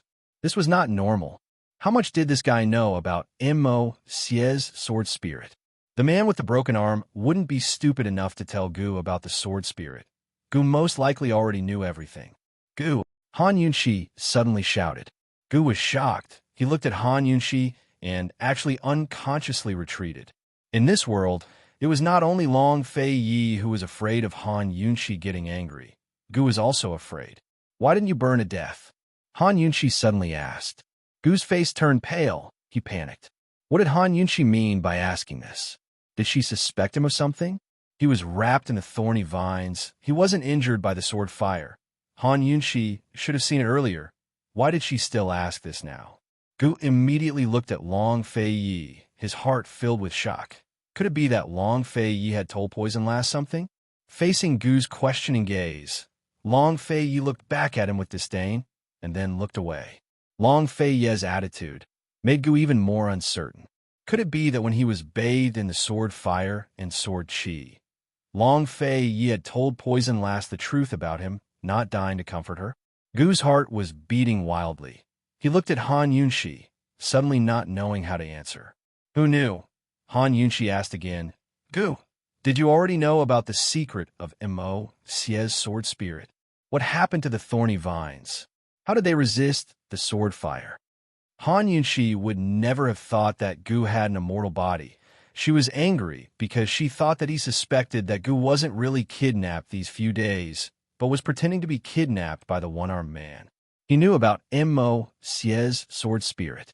He had been waiting for an opportunity, which was why he took the initiative to jump into the sword fire. Gu, did you go to the memorial hall that night? What did you see? Why didn't you come back to find us? Why didn't you come back to report that you were safe? Han Yunxi asked again. Gu's originally tense nerves suddenly relaxed. He understood Han Yunxi's anger, and he suddenly laughed out loud, laughing foolishly. You're still laughing. What's going on? Han Yunxi almost kicked him. At the side, the one-armed man was also waiting for Gu's answer. He did kidnap Gu, but he was also full of doubts about Gu's actions. Han Yunxi was so angry that her face turned white. Gu quickly explained. It turned out that he couldn't sleep that night, so he went to the memorial hall to check on the corpse. But unfortunately, he bumped into the one-armed man and the lady boss who were collecting the bones. He was almost sure that the one-armed man and the lady boss were the culprits, and he was also sure that the dagger in the lady boss's hand was the chi sha. He was curious about what the one-armed man and the lady boss wanted to do, so he didn't say anything and hid in the dark. After the one-armed man and the lady boss collected the bones, they scattered lights all over the walls of the memorial hall and set the entire memorial hall on fire. That morning, he followed the one-armed man and the lady boss to the Inyang Lake and eavesdropped on their conversation and found out the truth. He was the person they were looking for. He purposely appeared by the lake, attracting the one-armed man's attention, and was successfully kidnapped. Then why did you jump into the sword fire? Are you looking for death? Han Yunshi persisted on this question. Even if Gu knew the truth about Mo Xie's sword spirit, there was no need for him to jump into the fire. Long Fei Ye's lips curled into a sneer. He wanted to see how Gu would explain. Who knew? Gu actually dug out a small root from the deep wound on his shoulder and threw it in front of the one-armed man. Everyone recognized at a glance that this root was the root of the bramble vine. Gu explained, even if the bramble vine by the lake is cut off, I can still grow another bramble vine. The bramble vine that is grown from blood is not afraid of fire, water, and not even the sword fire. With it protecting my life, no matter what, I have to lure out Mo Xie's sword spirit to take a look, so as not to waste these two's efforts. The one-armed man was very surprised, and he laughed bitterly. Hee, so that's how it is. He had calculated everything extremely well, but meeting someone like Gu, it was really impossible to guard against. Han Yunshi had seen the power of Gu's bramble vine, but she didn't know much about it. She turned back to look at the Inyang Lake, which had already returned to its calm state, and the bramble vine that had just fallen had already sunk into the water. She didn't think that Gu would lie to her about this kind of thing, but she didn't probe any further. However, Long Fei Ye's smile became even colder and even more disdainful. Gu following the one-armed man and the lady boss was credible. As for the bramble vine not being afraid of water or fire, it was pure nonsense. If Long Fei you didn't guess wrongly, the truth should be. Chapter 1004. The matter of Gu following the one-armed man and lady boss was believable, but the matter of the bramble vines not being afraid of water or fire was pure nonsense. If Long Fei Yi did not guess wrongly, the bramble vines were just an excuse for Gu to cover up his immortal body. Gu had an immortal body, so the bramble vines that grew from his flesh should also be immortal, so would not be destroyed by the sword fire. Just like this, Gu successfully covered up his own secret. Han Yunshi was now only concerned about why the sword spirit was absorbed by Gu's body. Then how did Mo Xie's sword spirit run into your body? Are you alright? Han Yunshi asked again. Long Fei Ye's lips curled into a sneer, waiting for Gu's reply. Long Fei Ye had been pondering over this matter. He thought that Gu's body was able to withstand the sword spirit. It must be because of his special physique. His undying, indestructible, and immortal body was much stronger than those ancient treasured swords. Naturally, he could withstand the Moi sword spirit. Long Fei Yi suspected that there was no power in this world that Gu could not withstand. What if it was the lust bite power? Could Gu Qishao take it? What about Bai Yanqing? Long Fei Yi waited for Gu to continue talking nonsense. Who knew? Gu pretended to be confused, shrugging his shoulders. I also don't know why it's like this. Now it feels okay. As he spoke, he looked at the one-armed man, very serious and also very fierce. Hey, what's going on? If you don't say it, I will poison you to death. Gu was taking advantage of him and still acting innocent. The one-armed man was unbearably tricked by Gu. He really did not understand how this guy could withstand Mo Xie's sword spirit. Logically speaking, the human body cannot withstand the sword spirit. I also know why it's like this. You, the one-armed man, sized up Gu. The more he looked, the more confused he became. So he's not human? Long Fei Yi suddenly said in a cold voice. Gu immediately turned around to look at him, his gaze especially sinister. He was about to walk towards Long Fei Yi when the lady boss, who had been silent all this while, suddenly stood up and pounced on him. "Return Mo Xie's sword spirit to me. Return it to me." Gu immediately retreated, but the lady boss still chased after him, cursing viciously. "Shameless thing. Return Mo Xie's sword spirit to me. It's mine. Mine. I'll kill you." Gu Qixiao could tell that there was something wrong with the proprietress's head, but he didn't argue with her. Instead, he kept dodging and dodging, but the proprietress took out a dagger and stabbed at him again and again. Gu hid behind the one-armed man and said angrily, "Catch her, otherwise I won't be polite." The one-armed man didn't stop him, but struck the lady boss's neck with his palm, directly knocking her unconscious. The lady boss was paralyzed on the ground. The one-armed man looked at her. The heartache in his eyes was like tears about to overflow at any time. What's going on? What right do you have to say that Mo Xie's sword spirit is hers?" Han Yunqi asked. Even though they had found the murderer, even though Mo Xie's sword spirit was taken by Gu, they were still full of puzzlement about this matter. "Since she's in your hands, you can do whatever you want with her," the one-armed man said indifferently. "Then I can only hand you over to the magistrate. These few lives are innocent." Han Yunqi said cold. "I killed them. Let her go." The one-armed man said in a low voice. "I believe that you killed them, but wasn't she the one who collected the bones? Didn't she have a part in setting the memorial hall on fire?" Han Yunqi questioned. The one-armed man suddenly looked at Han Yunqi, his eyes full of murderous intent. Unfortunately, he couldn't do anything to Han Yunqi. "Why didn't you collect the bones directly after killing them, but leave behind evidence?" Han Yunqi asked seriously. This was the part she couldn't understand the most. If she didn't get to the bottom of it, she wouldn't be at ease. Han Yunqi was worried that there were secrets in this matter that they didn't know, so she asked in this way. But after asking, she realized that there wasn't any big secret in this matter. The heartless lady boss was actually a sincere person. The one-armed man wasn't the lady boss's husband, but the lady boss and her husband had been good friends for many years. The lady boss's husband accidentally entered the Inyang Lake and was sucked into the whirlpool at the bottom of the lake. When the one-armed man jumped into the water to save him, it was already too late. Although he grabbed his good friend's hand, the suction force under the whirlpool was very strong and pulled his good friend's body into pieces. The one-armed man only managed to save the lady boss's husband's hand. From then on, the lady boss's temperament changed greatly. She carved her husband's hand into a necklace and a bracelet to wear. She stubbornly believed that her husband's soul hadn't left and had been waiting at the bottom of the lake for her to reunite. The one-armed man had forgotten how many times he stopped the lady boss from jumping into the lake to commit suicide. Every time he failed to persuade the lady boss, he could only knock her out like just now. When the one-armed man jumped into the lake to save the lady boss, he discovered that Mo Xie's sword spirit was hidden at the bottom of the Inyang Lake.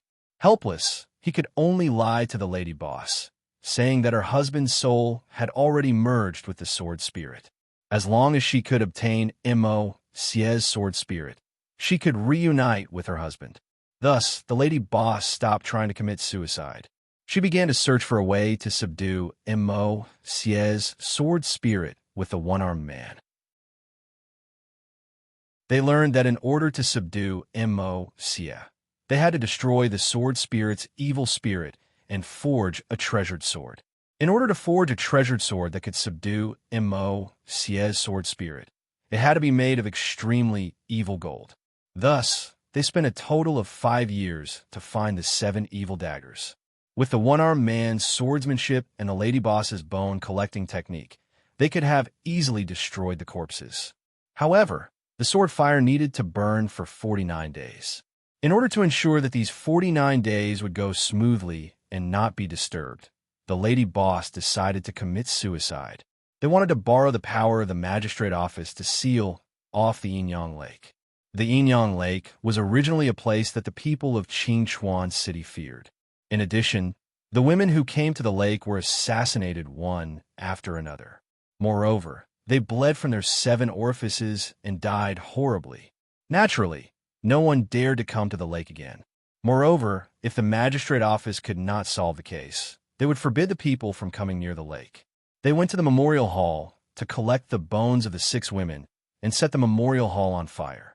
Firstly, they destroyed the corpses to hide the fact that they had collected the bones. Secondly, they used the memorial hall's fire to create rumors. They had already planned that after burning down the memorial hall, they would rob and kill the magistrate's women. Then, they would find a few witches to spread rumors that the heavenly fire would come to the Inyang Lake. If there were any disrespectful people, they would be punished. In this way, the magistrate office would not dare to continue investigating the case. They would only send more people to guard the Inyang Lake. At that time, when the sword fire burned, no one would dare to go near it or interfere. They planned to find the 7 women's skeletons before they started looking for the person with the fiendish life. However, they did not expect Gu to suddenly appear by the lake. The one-armed man could tell at a glance that Gu was born on the 7th day of the 7th month. His fate was fire, and he was a person with a fiendish life. The 7th day of the 7th month was not a bad day. There were many people who were born on the 7th day of the 7th month. However, there were very few people who were born on this day with a fiendish life. The one-armed man immediately kidnapped Gu and put him under house arrest. In the past 2 weeks, because of the female corpses case, very few women came to the lake alone. That day, they found a woman by the lake alone. The one-armed man could tell at a glance that Sui Yun was not an ordinary woman. He also noticed that there were 2 guards hiding beside Sui Yun. He was not sure about Sui Yun's background. He was worried that Sui Yun was after Immerse's sword spirit at the bottom of the lake. Therefore, he went all out and killed Sui Yun and the 2 guards. He also asked the lady boss to take Sui Yun's bones. He planned to start forging the sword that night. However, when they killed Sui Yun, the 2 guards sent out a signal for help. Only then did they know that Sui Yun had accomplices. Helpless, the one-armed man and the lady boss could only run away and wait for the changes. Then, Long Fei Yi and Han Yunxi went to their shop. The lady boss did not find anything unusual. However, the one-armed man was very alert and suspected that Han Yunxi and Long Fei Yi were not there to sell the accessories. They were just there to test the waters. When Long Fei Yi and Han Yunxi left the shop, the one-armed man immediately left with the lady boss and everyone else. The 2 of them did not go anywhere.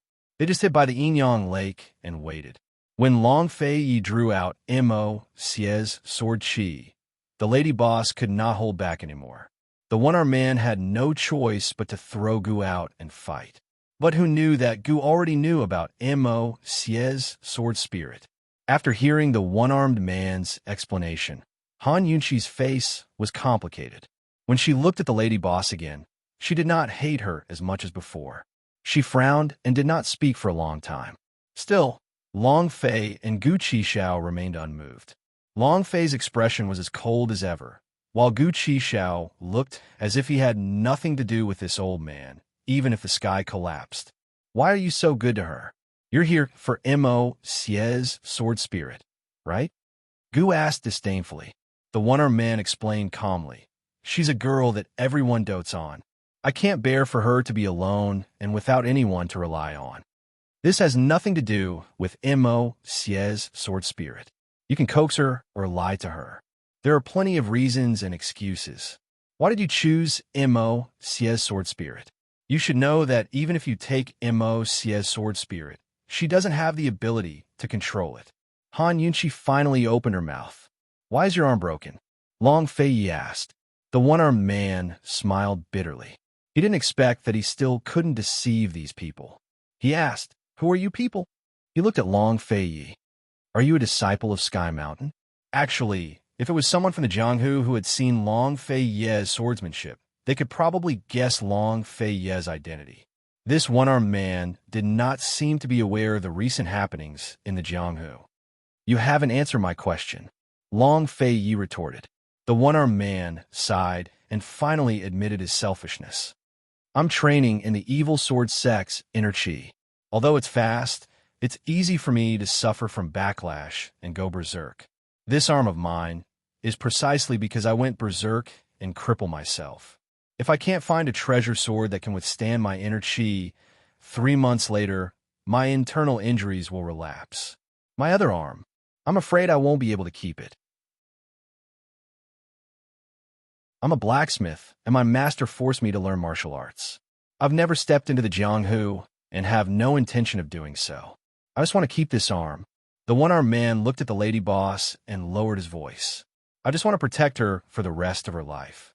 Long Fei Yi was surprised. This guy had suffered internal injuries, and he did not see it. He pulled the man's hand to check his pulse. Chapter 1005. After Long Fei Yi checked the man's pulse, he finally believed the one-armed man's words. Other than being surprised, he was also shocked.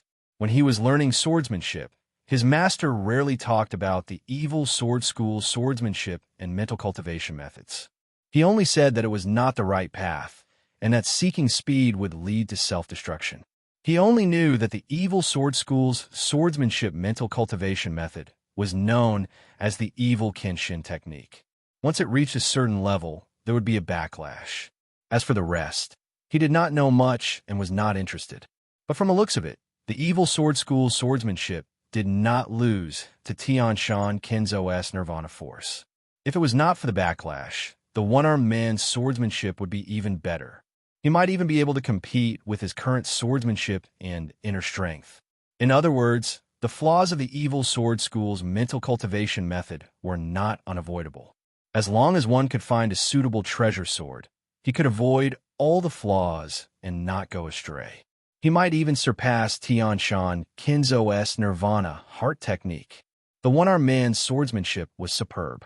That was why he needed the help of Immerse's treasure sword spirit. If it was any other disciple of the evil sword sect, they would not need the power of Immerse's treasure sword spirit.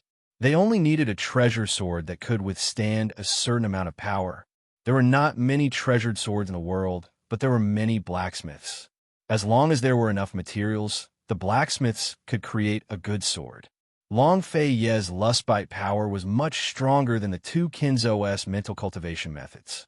But if one person could not support the martial arts world, then one person could not be called Jianghu.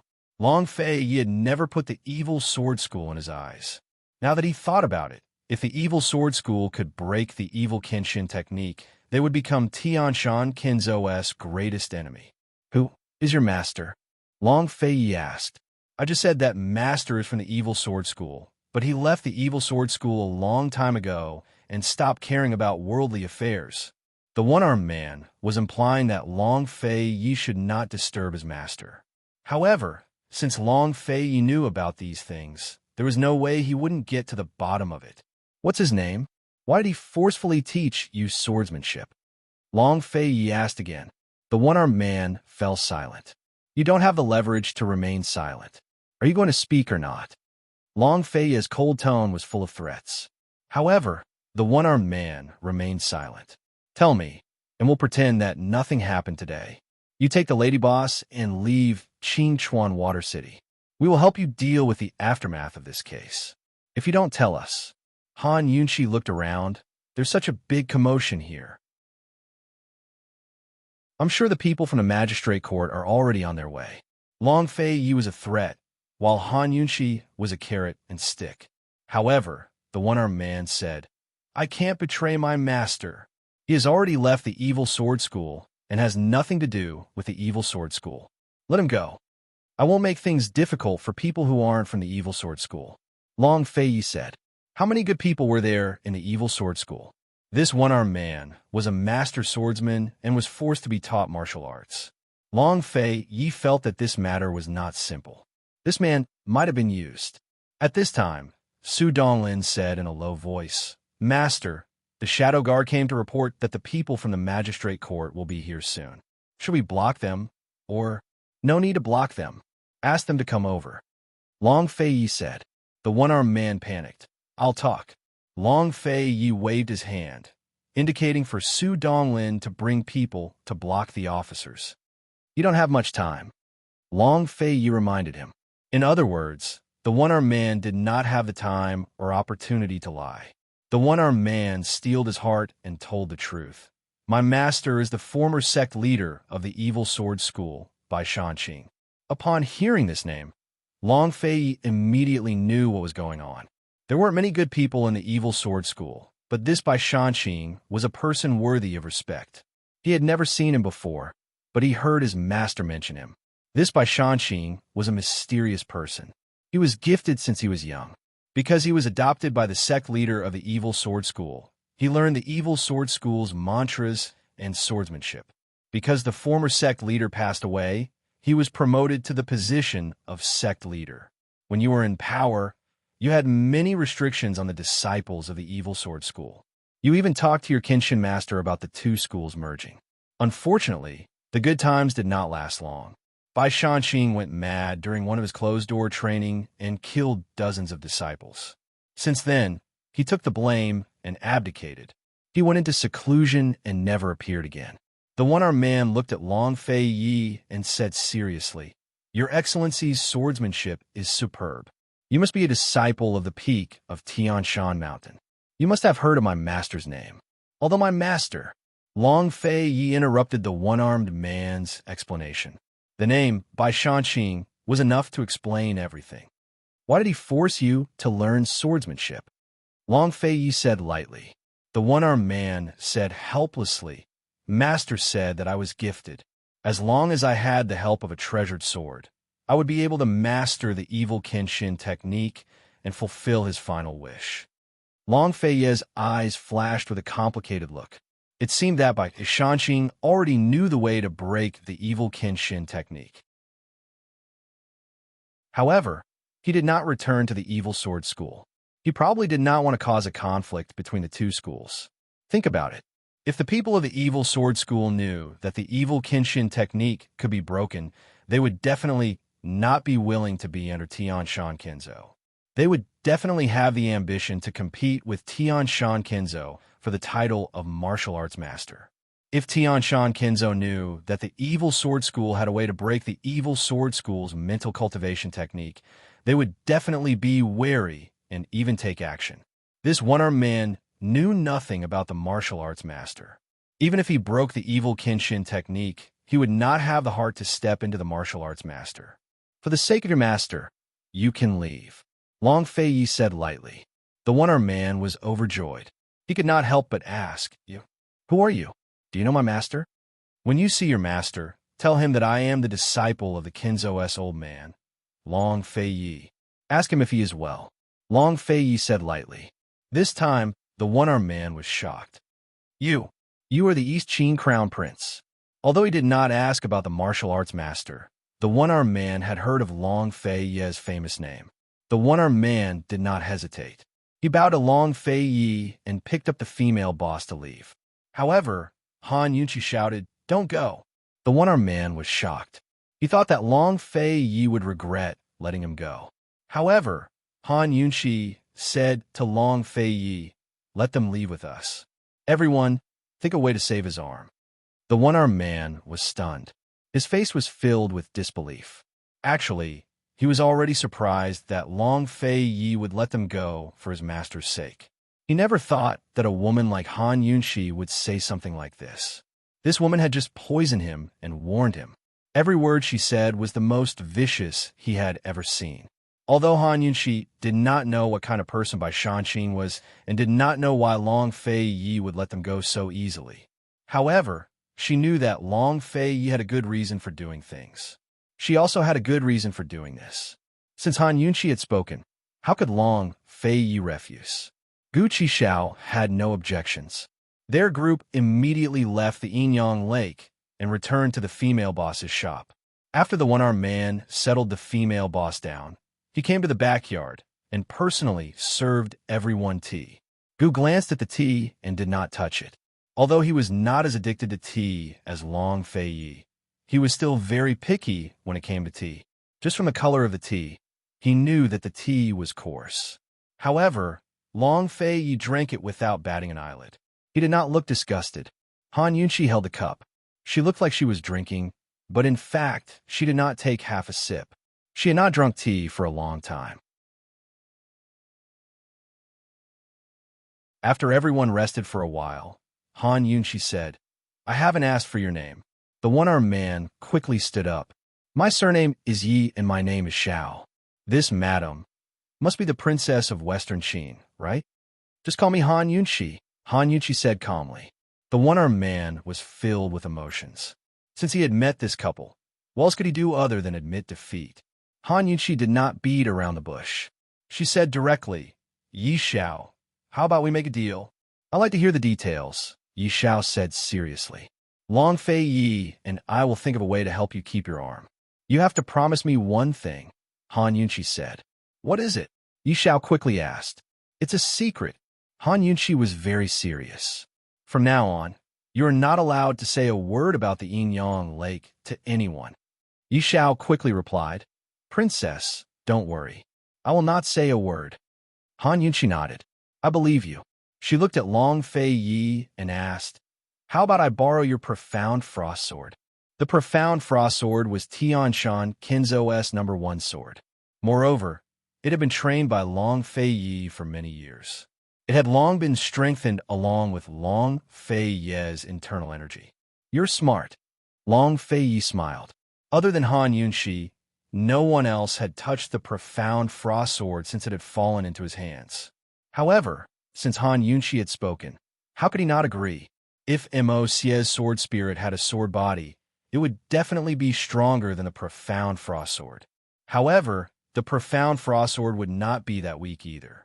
Long Fei Yi had just taken Yi Xiao's pulse and roughly estimated his internal injuries. He had a rough idea of this matter. Han Yunqi smiled. Are you going to lend it to me or not? Long Fei Yi was helpless. He said to Yi Xiao, Go into seclusion with me for 3 days. Yi Xiao was overjoyed. However, he quickly became worried. Lin Gu was the lady boss. When the lady boss woke up, he did not know what she would be like. Han Yunqi narrowed her eyes and said fiercely, Don't worry. I guarantee that she won't wake up before you come out of seclusion. Han Yunqi had plenty of poison to make the lady boss unconscious. Yi Xiao wanted to say something, but Han Yunqi interrupted. If you say any more nonsense, I'll pull you over. Yi Xiao had no choice but to agree. Just like this, Yi Xiao and Long Fei Yi began their seclusion for 3 days.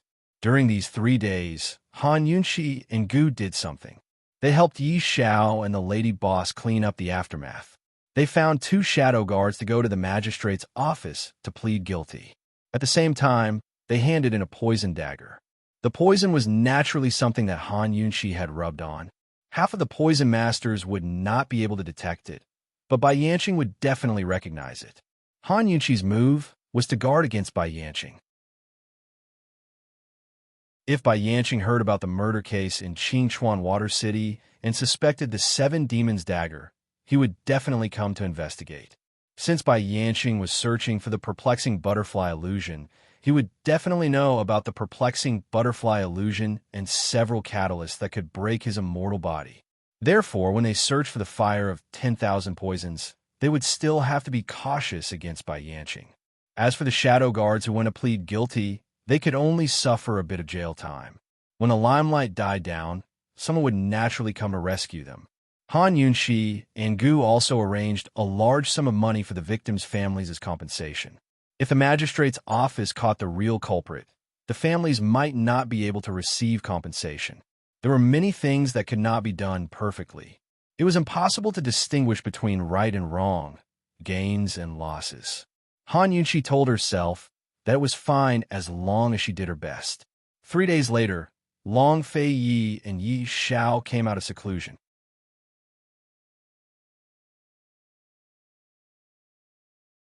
Chapter 1006.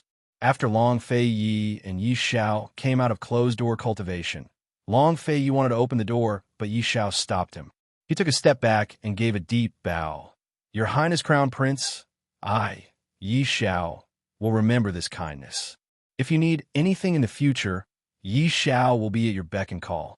It's only a transaction. Keep your secret well. Long Fei Yi said. Your Highness Crown Prince, I understand the princess' kindness. This bow, please accept it on behalf of the princess. Yi Xiao said and bowed again. Actually, if Han Yunxi wanted him to keep it a secret, there were many ways. She didn't need to spend so much effort to make a deal with him and help him keep his arm. In these 3 days, not only did Long Fei Yi help him heal his internal injuries, he also made use of the profound frost sword to help him pass through a huge calamity. He had already cultivated to the 8th level of the evil Kenshin technique. Although without the aid of the sword, he was unable to continue cultivating. But the 8th level of the evil Kenshin technique was enough for him to protect himself. He had already far surpassed those expert swordsmen in the pugilistic world. Without the help of an expert like Long Fei Yi, even if he obtained Immerse's sword, he could only keep his arm. Without 1 or 2 years, he would not be able to break through to the 8th level. This kindness, how could it be repaid with just a sentence of keep it a secret? Han Yunxi purposely used the transaction as an excuse to help him. Or perhaps, she didn't want him to be too embarrassed. Actually, Han Yunxi wasn't afraid that Yi Xiao would be too embarrassed. She just didn't like to see others being deeply grateful. On this point, Long Fei Yi understood her very well. Long Fei Yi generously accepted Yi Xiao's thanks before opening the door and walking out.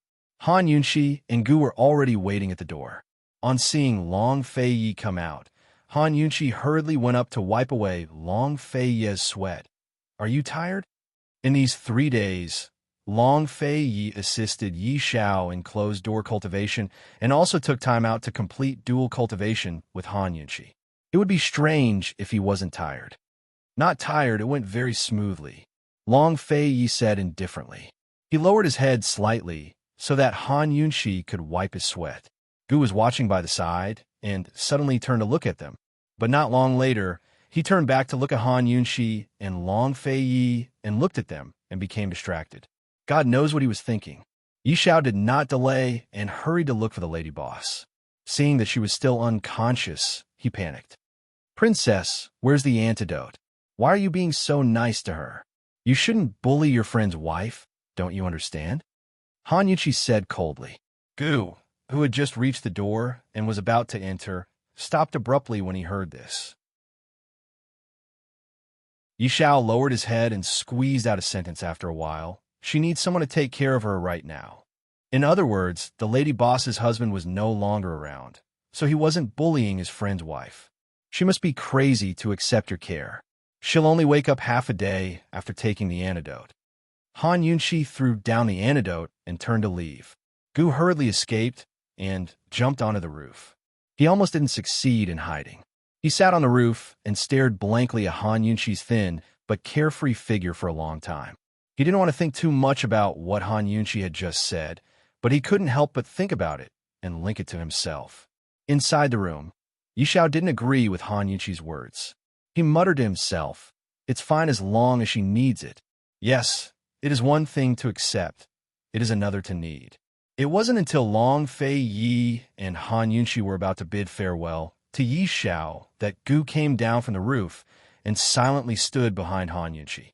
"Your Highness Crown Prince, my master is living in seclusion in Mount Li. In a few days, I will bring Lin Gu to Mount Li. I will definitely keep the matter of Yinyang Lake a secret," Yi Xiao said seriously. Long Fei Yi only nodded and said nothing. Yi Xiao hesitated for a moment, but he still looked at Han Yunxi.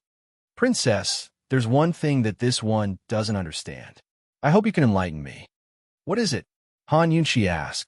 "How did Princess know that Sui Yun's corpse was hidden in the lake?" Yi Xiao asked curiously. If it weren't for the discovery of Sui Yun's corpse, these two probably wouldn't have thought of the matter of the gathering bones. "It's a secret." Han Yunxi definitely wouldn't reveal the true secret of the Seven Fiends' dagger. Unexpectedly, Yi Xiao said, "Since Princess won't say, then you can be at ease. This one won't reveal any secrets." After Yi Xiao finished speaking, he bowed to Han Yunxi with his hands clasped. He retreated into the room and slowly closed the door. Han Yunxi was stunned at first, but then she smiled. Yi Xiao wasn't stupid. He could tell that she wanted to help them. If that was the case, then wouldn't this trip count as making a friend? Han Yunxi felt that it was better to forget each other in the Jianghu. She didn't know that her kindness today would bring her great help in the future. Looking at the tightly shut door of true love, Han Yunshi sighed softly. She could only pretend that this matter was over. She said to Long Fei Yi, "Let's go. We still have business to attend to." After they returned to the inn, Han Yunshi immediately took out the Seven Fiends dagger and the perplexing butterfly illusion at the same time. Just like with the previous poisons, when she dripped a drop of perplexing butterfly illusion onto the Seven Fiends dagger, the sturdy dagger was gradually corroded by the perplexing butterfly illusion.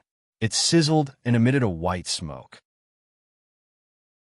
When the white smoke dissipated, the originally long dagger had actually been corroded into a small red teardrop the size of teardrop. If it was before, Han Yunshi would have tried mixing the poisonous teardrops in her possession to see what would happen. But now, she directly collected the poisonous teardrops from the perplexing butterfly illusion and the gold of 10,000 poisons and stored them in a special bottle. Now that she knew the true secret of the perplexing butterfly illusion, she didn't have to waste so much effort in conducting so many experiments. Now, she had the water, earth, wood, and gold of 10,000 poisons in her possession. She had also obtained the corpse blood and beauty's blood. Now, she had 6 blood teardrops in her possession. Only the fire of 10,000 poisons, poison goo blood, and poison beast blood were left. The poison goo blood and poison beast blood were with Bai Yanqing. Therefore, their next biggest mission was to find the fire of 10,000 poisons. It had to be said that this trip to Qingchuan Water City had gone much smoother than Han Yunshi and the others had imagined. They had originally thought that it would be delayed until after the new year. Who would have thought that they would be able to settle the matter in less than 10 days after arriving at Qingchuan Water City? Seeing Han Yunshi put the gold of 10,000 poisons into her poison storage space, Long Fei Yi and Gu finally relaxed. This matter could finally be considered completely settled. Long Fei Yi raised his eyebrows and looked at Gu. He said coldly, "Why don't you show me a few moves?" Gu played dumb. "What?" Long Fei Yi's gaze immediately turned cold. Gu had no choice but to do as he was told. Gu asked Long Fei Yi to have something on him. Long Fei, you must have guessed the truth about the thorny vines. Long Fei, you must also know the reason why he was able to subdue Immerse's sword spirit. Han Yunshi, however, knew nothing about it. She was curious as to what effect Immerse's sword spirit would have on Gu's swordsmanship. Gu went to the courtyard and pulled out his sword. Just as he swung his sword, Long Fei Yi and Han Yunshi immediately saw a faint white shadow on his sword. "What's that?" Han Yunshi asked, puzzled. Long Fei Yi didn't say anything. He struck out with his palm and immediately broke Gu's sword.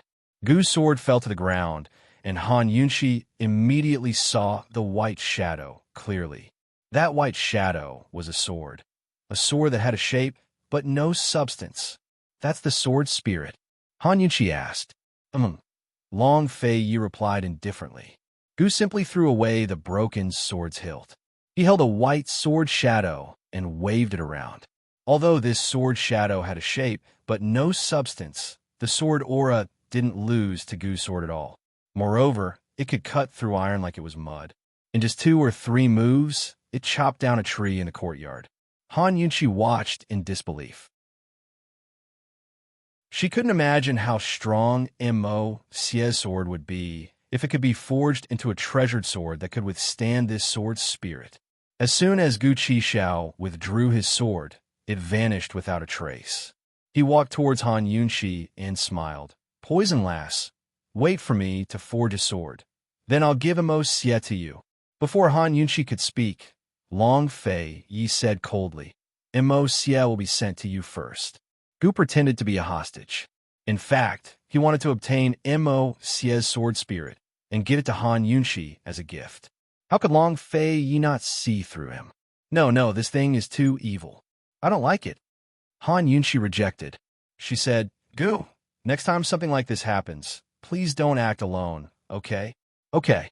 Gu readily agreed. He knew that Han Yunshi was worried about him, so he didn't explain.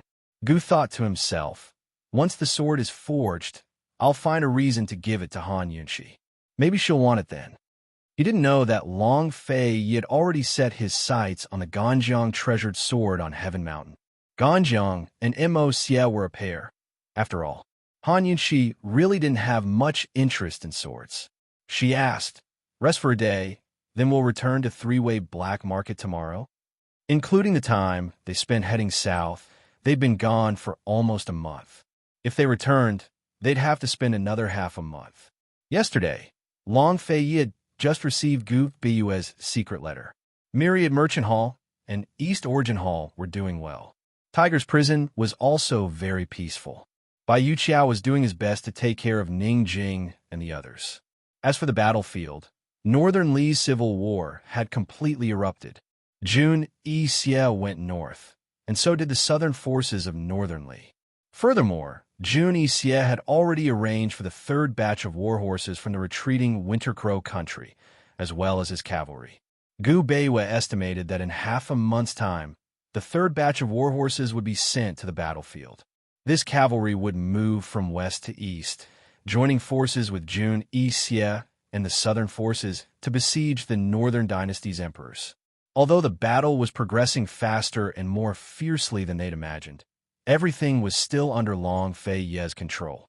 Jun Yixie and the Northern Dynasty's emperors were still evenly matched. Jun Yixie was surrounded from all sides, and the Northern Dynasty's emperors weren't willing to be outdone. Apart from dividing their forces to defend, they also concentrated an elite force to face Jun Yixie head-on. Long Fei Yi had also received news from noble Consort Xiao yesterday and learned a lot about the battle. The information that Ning Jing had asked Bai Yuqiao to inquire about, Gu Biyue's personal observation, and noble Consort Zhao's report were basically the same. In the next month or two, Jun Yixie and the Northern Dynasty's emperors would gradually reveal all of their forces. Long Fei Yi predicted that the true battle between the two sides would only break out in the 12th month at the earliest. Although the civil war had broken out, it was still just a small skirmish. And for both sides to suffer heavy losses, it would be spring at the earliest. Thus, even if they returned now, they still wouldn't be able to save Ning Jing and Mu Ling. Once they made a move, Jun Yixie, that paranoid fellow, would definitely suspect something. At the very least, he would suspect Ning Cheng. Then, Ning Cheng would be in great danger. Long Fei said, "There's still at least 2 months before we go back. Let's go back and find out where the fire of 10,000 poisons is." Mo said, "There was a bug in yesterday's update. The bug with the one-armed man, you know."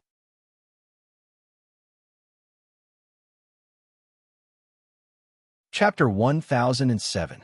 Although they were looking for the metal of 10,000 poisons earlier than planned, Han Yunxi and the others still couldn't make it back in time to save Mu Ling and the others. In order to keep Jun Yixie in check, they could only wait.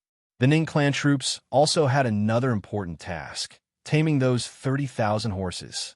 Long Fei Yi had never asked about the horses, but Han Yunxi had enough authority to do so. She'd asked twice since leaving three-way black market. Deputy General Shui had already taken care of the horse trainers Jun Yixie had sent and would soon begin taming the horses. There was another important matter, and that was Bai Yanqing. It was often said that no news was good news, but this saying didn't apply to Bai Yanqing. Just because there was no news from Bai Yanqing didn't mean he wasn't making a move. Han Yunxi and Long Fei Yi couldn't figure out what Bai Yanqing was planning.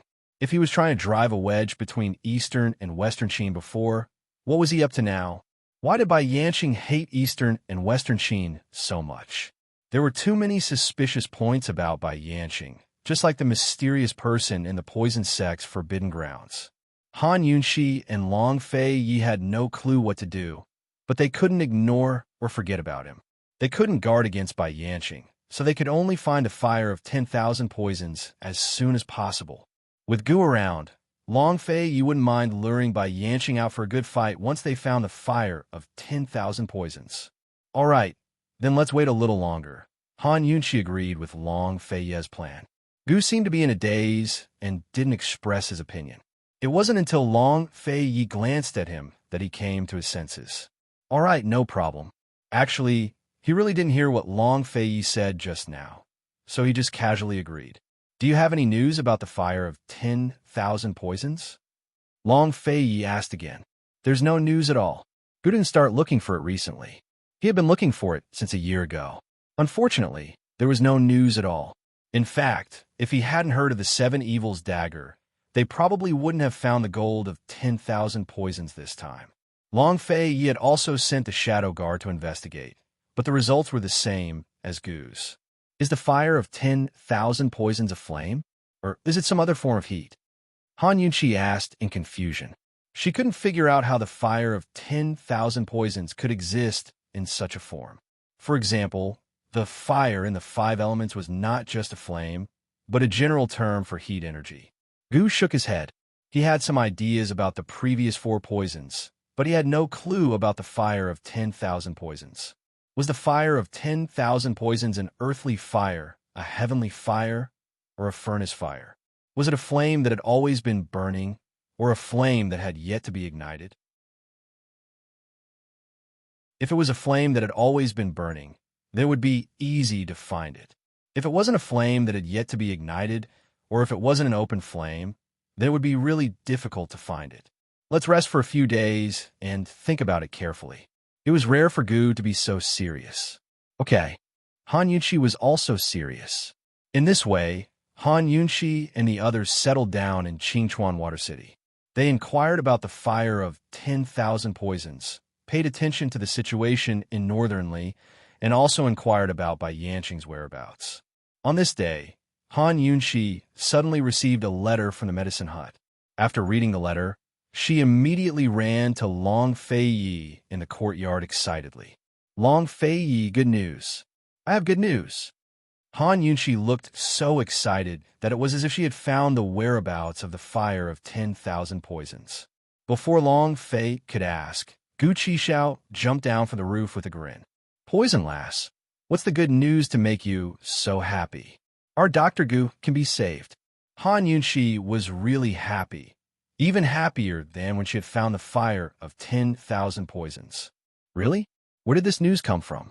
Long Fei Yi was also excited. He had asked many people to find the dragon pill, so he really couldn't guess who had delivered the good news. Who found the medicine? You're even faster than me. You're quite capable. Gu was also smiling. However, Han Yunqi's next words made him instantly freeze. Han Yunqi said, Old man of alchemy. He didn't find the dragon pill, but he obtained a prescription to refine the dragon pill. He has also found a few ingredients, and he's only missing one thing. He needs our help to deliver it. Gu's smile instantly froze on his face. Long Fei Yi quickly asked, What is it? Wine. To refine the dragon pill, we need snow wine that has been aged for 100 years. Han Yunqi smiled. This thing, Ning Chung should have it. The so-called snow wine was wine brewed using snow water as water. Snow that had been accumulated for more than 10 years was melted into water. After it had settled, the top layer of water was used to brew wine. This was ordinary snow wine. As for 100-year-old snow wine, not only did it require the melted snow of more than 100 years to brew, it also had to be sealed for more than 100 years. Many 100-year-old wines on the market were actually fake. It was really difficult to find a bottle of genuine 100-year-old wine. Needless to say, snow wine. To drink good tea, look for Long Fei Yi. To take good medicine, look for Gu. To drink good wine, look for Ning Chung. Su Donglin, write a letter to Myriad Merchant Hall and ask. Long Fei Yi immediately ordered. Other than Han Yunqi's matter, he had rarely been so agitated. Su Donglin, while you're at it, tell this news to Gu Beiwei. Han Yunqi quickly added. She was already looking forward to seeing Gu Beiwei's shadow art again. The white-clothed gentleman of the past was about to return. If the little thing knew this good news, it would definitely be very happy. Yes, this subordinate will do it right away. Su Donglin was also excited. Once Gu Beiwei recovered, His Highness and the princess would have another helping hand. After Su Donglin left, Han Yunqi turned around and realized that Gu had disappeared. Where is he? Han Yunqi asked suspiciously. Long Fei Yi didn't notice Gu slip away just now. He glanced at the roof, but didn't see Gu's figure. Han Yunqi then remembered something. She muttered, could it be? Long Fei Yi immediately understood what Han Yunqi was talking about. He only said 2 words, "Let him be." Han Yunshi remembered nothing else but the matter of the old man of alchemy asking her to find a disciple. The old man of alchemy said that if Han Yunshi could help him find a disciple, he would give the entire alchemy furnace to Han Yunshi. Back then, there was an agreement in black and white. Han Yunshi had kept the contract with her all this time. At that time, Han Yunshi suspected that the little madman that the old man of alchemy was looking for was Gu. She tried to sound him out twice, but Gu avoided her both times. She didn't try again. She wouldn't force Gu to do anything for the sake of an alchemy furnace. 3 days later, Han Yunshi received a reply from Myriad Merchant Hall's first elder. Ning Cheng's wine cellar did indeed have 100-year-old snow wine. Moreover, it wasn't just 1 jar, but 3 jars. Although they couldn't get Ning Cheng's consent, both Han Yunshi and the first elder decided to act first and report later. When Han Yunshi told the old man of alchemy about the 100-year-old snow wine and was about to arrange for someone to deliver it, the old man of alchemy sent a letter with an unexpected request. The old man of alchemy wanted Han Yunshi to stay in the alchemy furnace for 3 years to serve his great alchemy furnace. Otherwise, not only would he not know how to refine pills, he would also destroy the pill recipe. At this time, everyone remembered the rules of the medicine requesting cave. It was never easy to obtain medicine from a medicine requesting cave. Damn it. Han Yunshi's good mood completely disappeared. When she begged the old man of alchemy to find the dragon pill, she seriously asked for the conditions again and again. That old madman was easy to negotiate. He said that old friends didn't need to be so particular. He even said that he would do his best to help them find the medicinal pills. Long Fei didn't feel at ease and had her write another letter to clearly state the conditions. In the end, the old man of alchemy made 2 requests. The first was for Han Yunshi to thoroughly investigate the effects of the dragon pill. The second was for Han Yunshi to take a few of her precious poisons. Although there was no contract between them, Han Yunshi still kept all the letters they'd exchanged in the past. She knew that the alchemy hut old man had a strange temperament and was temperamental. However, temper wasn't an excuse to go back on his word. Who would have thought that the old madman would make such an unreasonable request and want her to serve the great alchemy furnace? Could it be that the old madman still held a grudge against her for threatening to destroy the great alchemy furnace in the medicine requesting cave? Don't even think about it. Long Fei said. When they went to ask for medicine back then, they were still afraid of the power of Medicine Hut and Medicine City. But now, in the eyes of Long Fei Yi and Han Yunshi, Medicine City and Medicine Hut were no longer unshakable. Medical City had long been under the control of Gu Beiwei. In the past 2 years, Long Fei Yi and Han Yunshi had joined forces with the Medicine Ghost Valley to cultivate some real power in Medicine City. They no longer had to rely on Medicine City in the medicinal market. Su Donglin, tell the old man of alchemy that we've already agreed on the conditions for him to find a medicine. If he comes back with any more requests, it'll be blackmail. There's a price to pay for blackmailing this princess. Tell him to refine the medicinal pills within 10 days, or else. Han Yunshi was pondering how to threaten the old man of alchemy in a way that would have deterrence when Long Fei Yi bluntly said, "Or else, this prince will personally destroy his alchemy furnace." Long Fei Ye's threat directly hit the old man of alchemy's vital point. Yes. Su Donglin obeyed and left. Gu sat on the roof and looked at them with raised brows, not saying a word. Han Yunshi and Long Fei Yi soon received a reply from the old man of alchemy. The old man of alchemy replied with 2 words, "No way." Long Fei Yi had never received such a simple yet provocative letter in his life. Han Yunshi looked at the 2 large words in the letter and was a bit stunned. She knew that they would have to personally make a trip to the alchemy furnace. Long Fei Yi coldly said, "Su Donglin, bring brush and ink." Su Donglin quickly brought over the brush and ink. Long Fei Yi raised the brush and wrote 2 words, "Seeking death." After the letter was sent out, Long Fei Yi immediately gave the order, "Prepare the carriage. We're going to the medicinal hut." He looked at Gu, and Gu immediately jumped off the roof with an indifferent expression. He laughed and said, "I haven't been to Medicine City in a long time. I miss the medicinal fragrance there." Long Fei Ye's face was cold as he said in a low voice, "The old man from the medicinal hut didn't keep his word first. It's best if you don't interfere in this matter." A complicated look flashed in Gu's eyes, but he continued to play dumb. "What does it have to do with this elder? For Gu Beiyue's sake, this elder will go with you. We've already agreed that this elder will go to the medicinal hut. The medicine requesting cave is too smelly. This elder won't go in."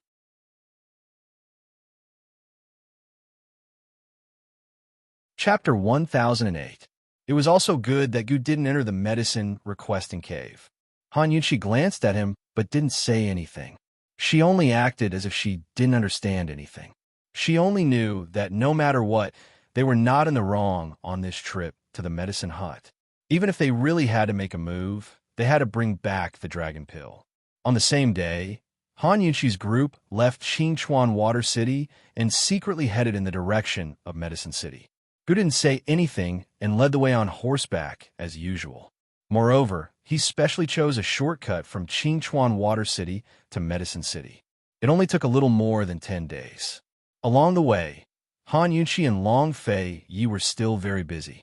Almost every day, they received letters from different places that required their attention.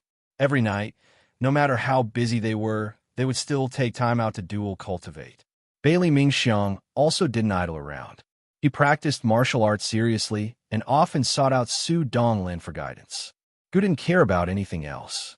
He was only responsible for inquiring about the fire of 10,000 poisons. They headed northwest. Time was like the axle of a carriage, constantly moving day and night. At this time, Ningjing's belly was almost 7 months old. No matter how loose her clothes were, they couldn't hide it. When she was 5 or 6 months pregnant, it didn't seem to be that big. However, when she was 7 months pregnant, her belly suddenly swelled up like a balloon. Ningjing clearly felt that it was becoming more and more inconvenient for her to move around. She also found it harder and harder to sleep at night. The maids and guards in the courtyard were all by Yu Qiao's people. Whatever Ningjing needed, she could use Mu Ling as an excuse to send it in. Now, it seemed that everything was still relatively safe. In Tiger's prison, Su Xiaoyu lived in the small courtyard. Ningjing, Mu Ling, and Deacon Jean lived in the large courtyard. Mu Ling had once asked by Yu Qiao to arrange for Su Xiaoyu to live in the large courtyard and drive Deacon Jean and Uncle Chung to the small courtyard. After all, it was inconvenient for men and women to live together. Moreover, Ningjing's pregnancy had always been hidden from Deacon Jean and Uncle Chung. However, Bai Yu Qiao didn't agree. Although most of the things in Tiger's prison were arranged by her, she still had to guard against Jun Yixie's suspicions. She knew how suspicious Jun Yixie was more than anyone else. It was actually not easy to hide Ningjing's pregnancy until now. Ningjing still needed 3 months to give birth. If everything went well, Han Yunqi and Long Fei Yi would come to save people in about a month and a half, according to Ning Cheng's promise before. With her cooperation from the inside and Long Fei Yi and Han Yunqi's ability, it was not difficult to save a few people from Tiger's prison. Bai Yu Qiao was most afraid that Ningjing would give birth prematurely. When the child was in the belly, everything was easy to hide. However, once the child was born, Jun Yixie would definitely send people to take the child away. At that time, it would be troublesome. In addition to taking care of Ningjing and the others, Bai Yu Qiao went to the small courtyard to see Su Xiaoyu every day. Her attitude towards Su Xiaoyu was still the same as before. She threatened and panicked from time to time, but she never really did anything to her. No one knew how much she was afraid that Su Xiaoyu would know the truth. Su Xiaoyu didn't understand anything. She only thought that Ningchang was protecting her. Bai Yu Qiao took care of everyone in Tiger's prison, but she also paid attention to the situation of Northern Li's civil war and her senior brother's safety. Every night, she sat alone on Su Xiaoyu's roof and read the letters sent from the battlefield. She was conflicted in her heart. She couldn't make a choice and had mixed feelings. She had no choice but to taste all kinds of pain herself. She had grown up and followed her master for so many years. Even if she had suffered great grievances, she had never thought of a question: who were her parents and whether they were still alive? However, these few nights, she couldn't help but think about them. She couldn't help but yearn for a warm embrace. Did little Yu ever think of her parents and home? Bai Yu Qiao wasn't the only one who couldn't sleep in a quiet night. Ning Jing tossed and turned on the bed. With her big belly, she felt uncomfortable no matter how she laid down. She was always afraid that she would squash the child in her belly. Her longing for Tang Li didn't fade with time. Instead, it grew stronger, especially in the middle of the night. She always wanted to know what Tang Li was doing. She always missed the bowl of red bean porridge that Tang Li personally cooked. Mu Ling was also awake. She slept on the warm bed on the right side of Ning Jing's bed and personally kept watch for Ning Jing. When she heard Ning Jing tossing and turning, she said, "Sister Jing, you can't sleep again? Why aren't you asleep yet?" Ning Jing was very surprised. Mu Linger didn't move just now, so she thought that the girl was asleep. "I missed Chi, brother." Mu Ling was always so simple and pure. She said whatever was on her mind, and her happiness, anger, sorrow, and joy were all written on her face. "He doesn't miss you. Why do you miss him?" Ning Jing asked seriously. She had never had a good impression of Gu. Mu Ling unconsciously stroked her flat belly and muttered, "Sister Jing, I've been pretending for too long. I've almost been fooled by myself. I've dreamed so many times that I'm really pregnant with Chi brother's child." She had been wearing a fake belly for so long. If she hadn't taken it off when she slept, she would have really thought that she was pregnant. After acting for so long, it was easy to get into character.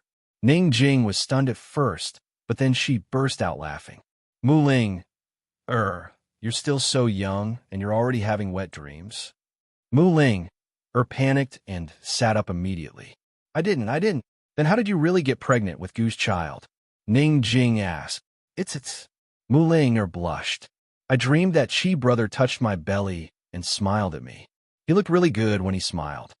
If Gu knew about Mu Ling's dream, would he still be able to smile? Ning Jing did laugh. She didn't know what to say about Mu Ling. This girl was both funny and pitiful. Why did Gu not care about her? Mu Ling looked at Ning Jing's smile and didn't say anything. There was a hint of hesitation in her big, clear eyes. When Ning Jing stopped, she got off the bed and nestled beside Ning Jing. "Sister Jing, can I ask you a question?" Mu Ling asked in a low voice. "Go ahead." Ning Jing was very suspicious. This girl was so close to her. What did she want to say? Unexpectedly, Mu Ling asked, "Sister Jing, Tang Li must have kissed you before, right?" Ning Jing was silent for a moment. Then she quickly lifted the blanket and chased Mu Ling off the bed. "I'm going to sleep. Little girl, don't ask so many questions." "Sister Jing, how does it feel to be kissed?" I dreamt that Chi brother kissed me," Mu Ling said anxiously. Luckily, the room was very dark. Otherwise, the blushing Ning Jing would have burrowed under the blanket. Although she had tormented Tang Li before and had also been tormented by Tang Li in various ways, she still felt very uncomfortable when discussing the topic of kissing with outsiders. Go down. I'm going to sleep. Don't disturb me," Ning Jing said unhappily. "I'll just ask secretly. I promise I won't tell anyone, okay?" Mu Ling pleaded in a low voice. "You can ask your sister when you see her." Ning Jing pushed the problem to Han Yunqi. Unexpectedly, Mu Ling said timidly, "I don't dare to ask her. Long Fei Yi is too scary." "You're asking her, not Long Fei Yi." Ning Jing couldn't help but roll her eyes. "But this has something to do with Long Fei Yi. Anyway, it's too scary. I want to ask." Mu Ling said seriously. If Ning Jing wasn't pregnant, she would have kicked Mu Ling off the bed. It wasn't easy to ask about Long Fei Yi, but it was easy to ask about Tang Li. What was this little girl thinking? Mu Ling begged twice more, but Ning Jing still didn't want to talk to her. Mu Ling had no choice but to get off the bed dejectedly. Ning Jing wasn't sleepy to begin with. Because Mu Ling brought up this topic, she couldn't calm down. She couldn't help but think about the times when Tang Li kissed her. Tang Li begged her relentlessly every time, but in the end, he always forced himself on her. Thinking about this, Ning Jing couldn't help but smile. She didn't dare to move around, afraid that Mu Ling would know that she wasn't asleep and come over to harass her again. Mu Ling waited for a long time. Seeing that Ning Jing didn't move, she really thought that Ning Jing was asleep. She wasn't sleepy to begin with. Now that the topic was brought up, she was even more upset and couldn't sleep. She got off the bed and went out to get some fresh air.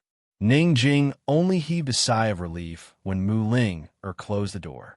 In the dark, she didn't see that Mu Ling had left her fake belly on the bed. Mu Ling was full of thoughts and didn't notice that she wasn't wearing her fake belly. After she went out, she walked straight ahead. Sheath and Ning Jing lived in the backyard, while Deacon Jean and Uncle Chung lived in the front yard. There was a small garden in between. Mu Ling was strolling among the flowers. She was so bored that she kicked a small stone. Suddenly, a stone flew out from the right and knocked away the small stone she kicked out. "Who's there?" Mu Ling shouted sternly. She turned her head to look, but she didn't see anyone. She became alert and was about to walk forward. Unexpectedly, someone pressed down on her shoulder from behind. Mu Ling immediately squatted down and swept her leg out. The person behind her jumped up and kicked her fiercely. Mu Ling had no way to retreat and could only lean back to avoid it.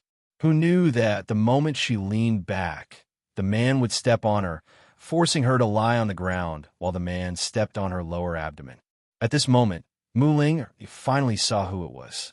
It was none other than Deacon Jean. "Mu Ling, where's your child?" Deacon Jean asked coldly. Only then did Mu Ling realize that she didn't wear a fake belly. She felt a chill down her spine and broke out in a cold sweat. She felt like she was about to collapse. Deacon Jean stared at her flat lower abdomen and stepped on it forcefully.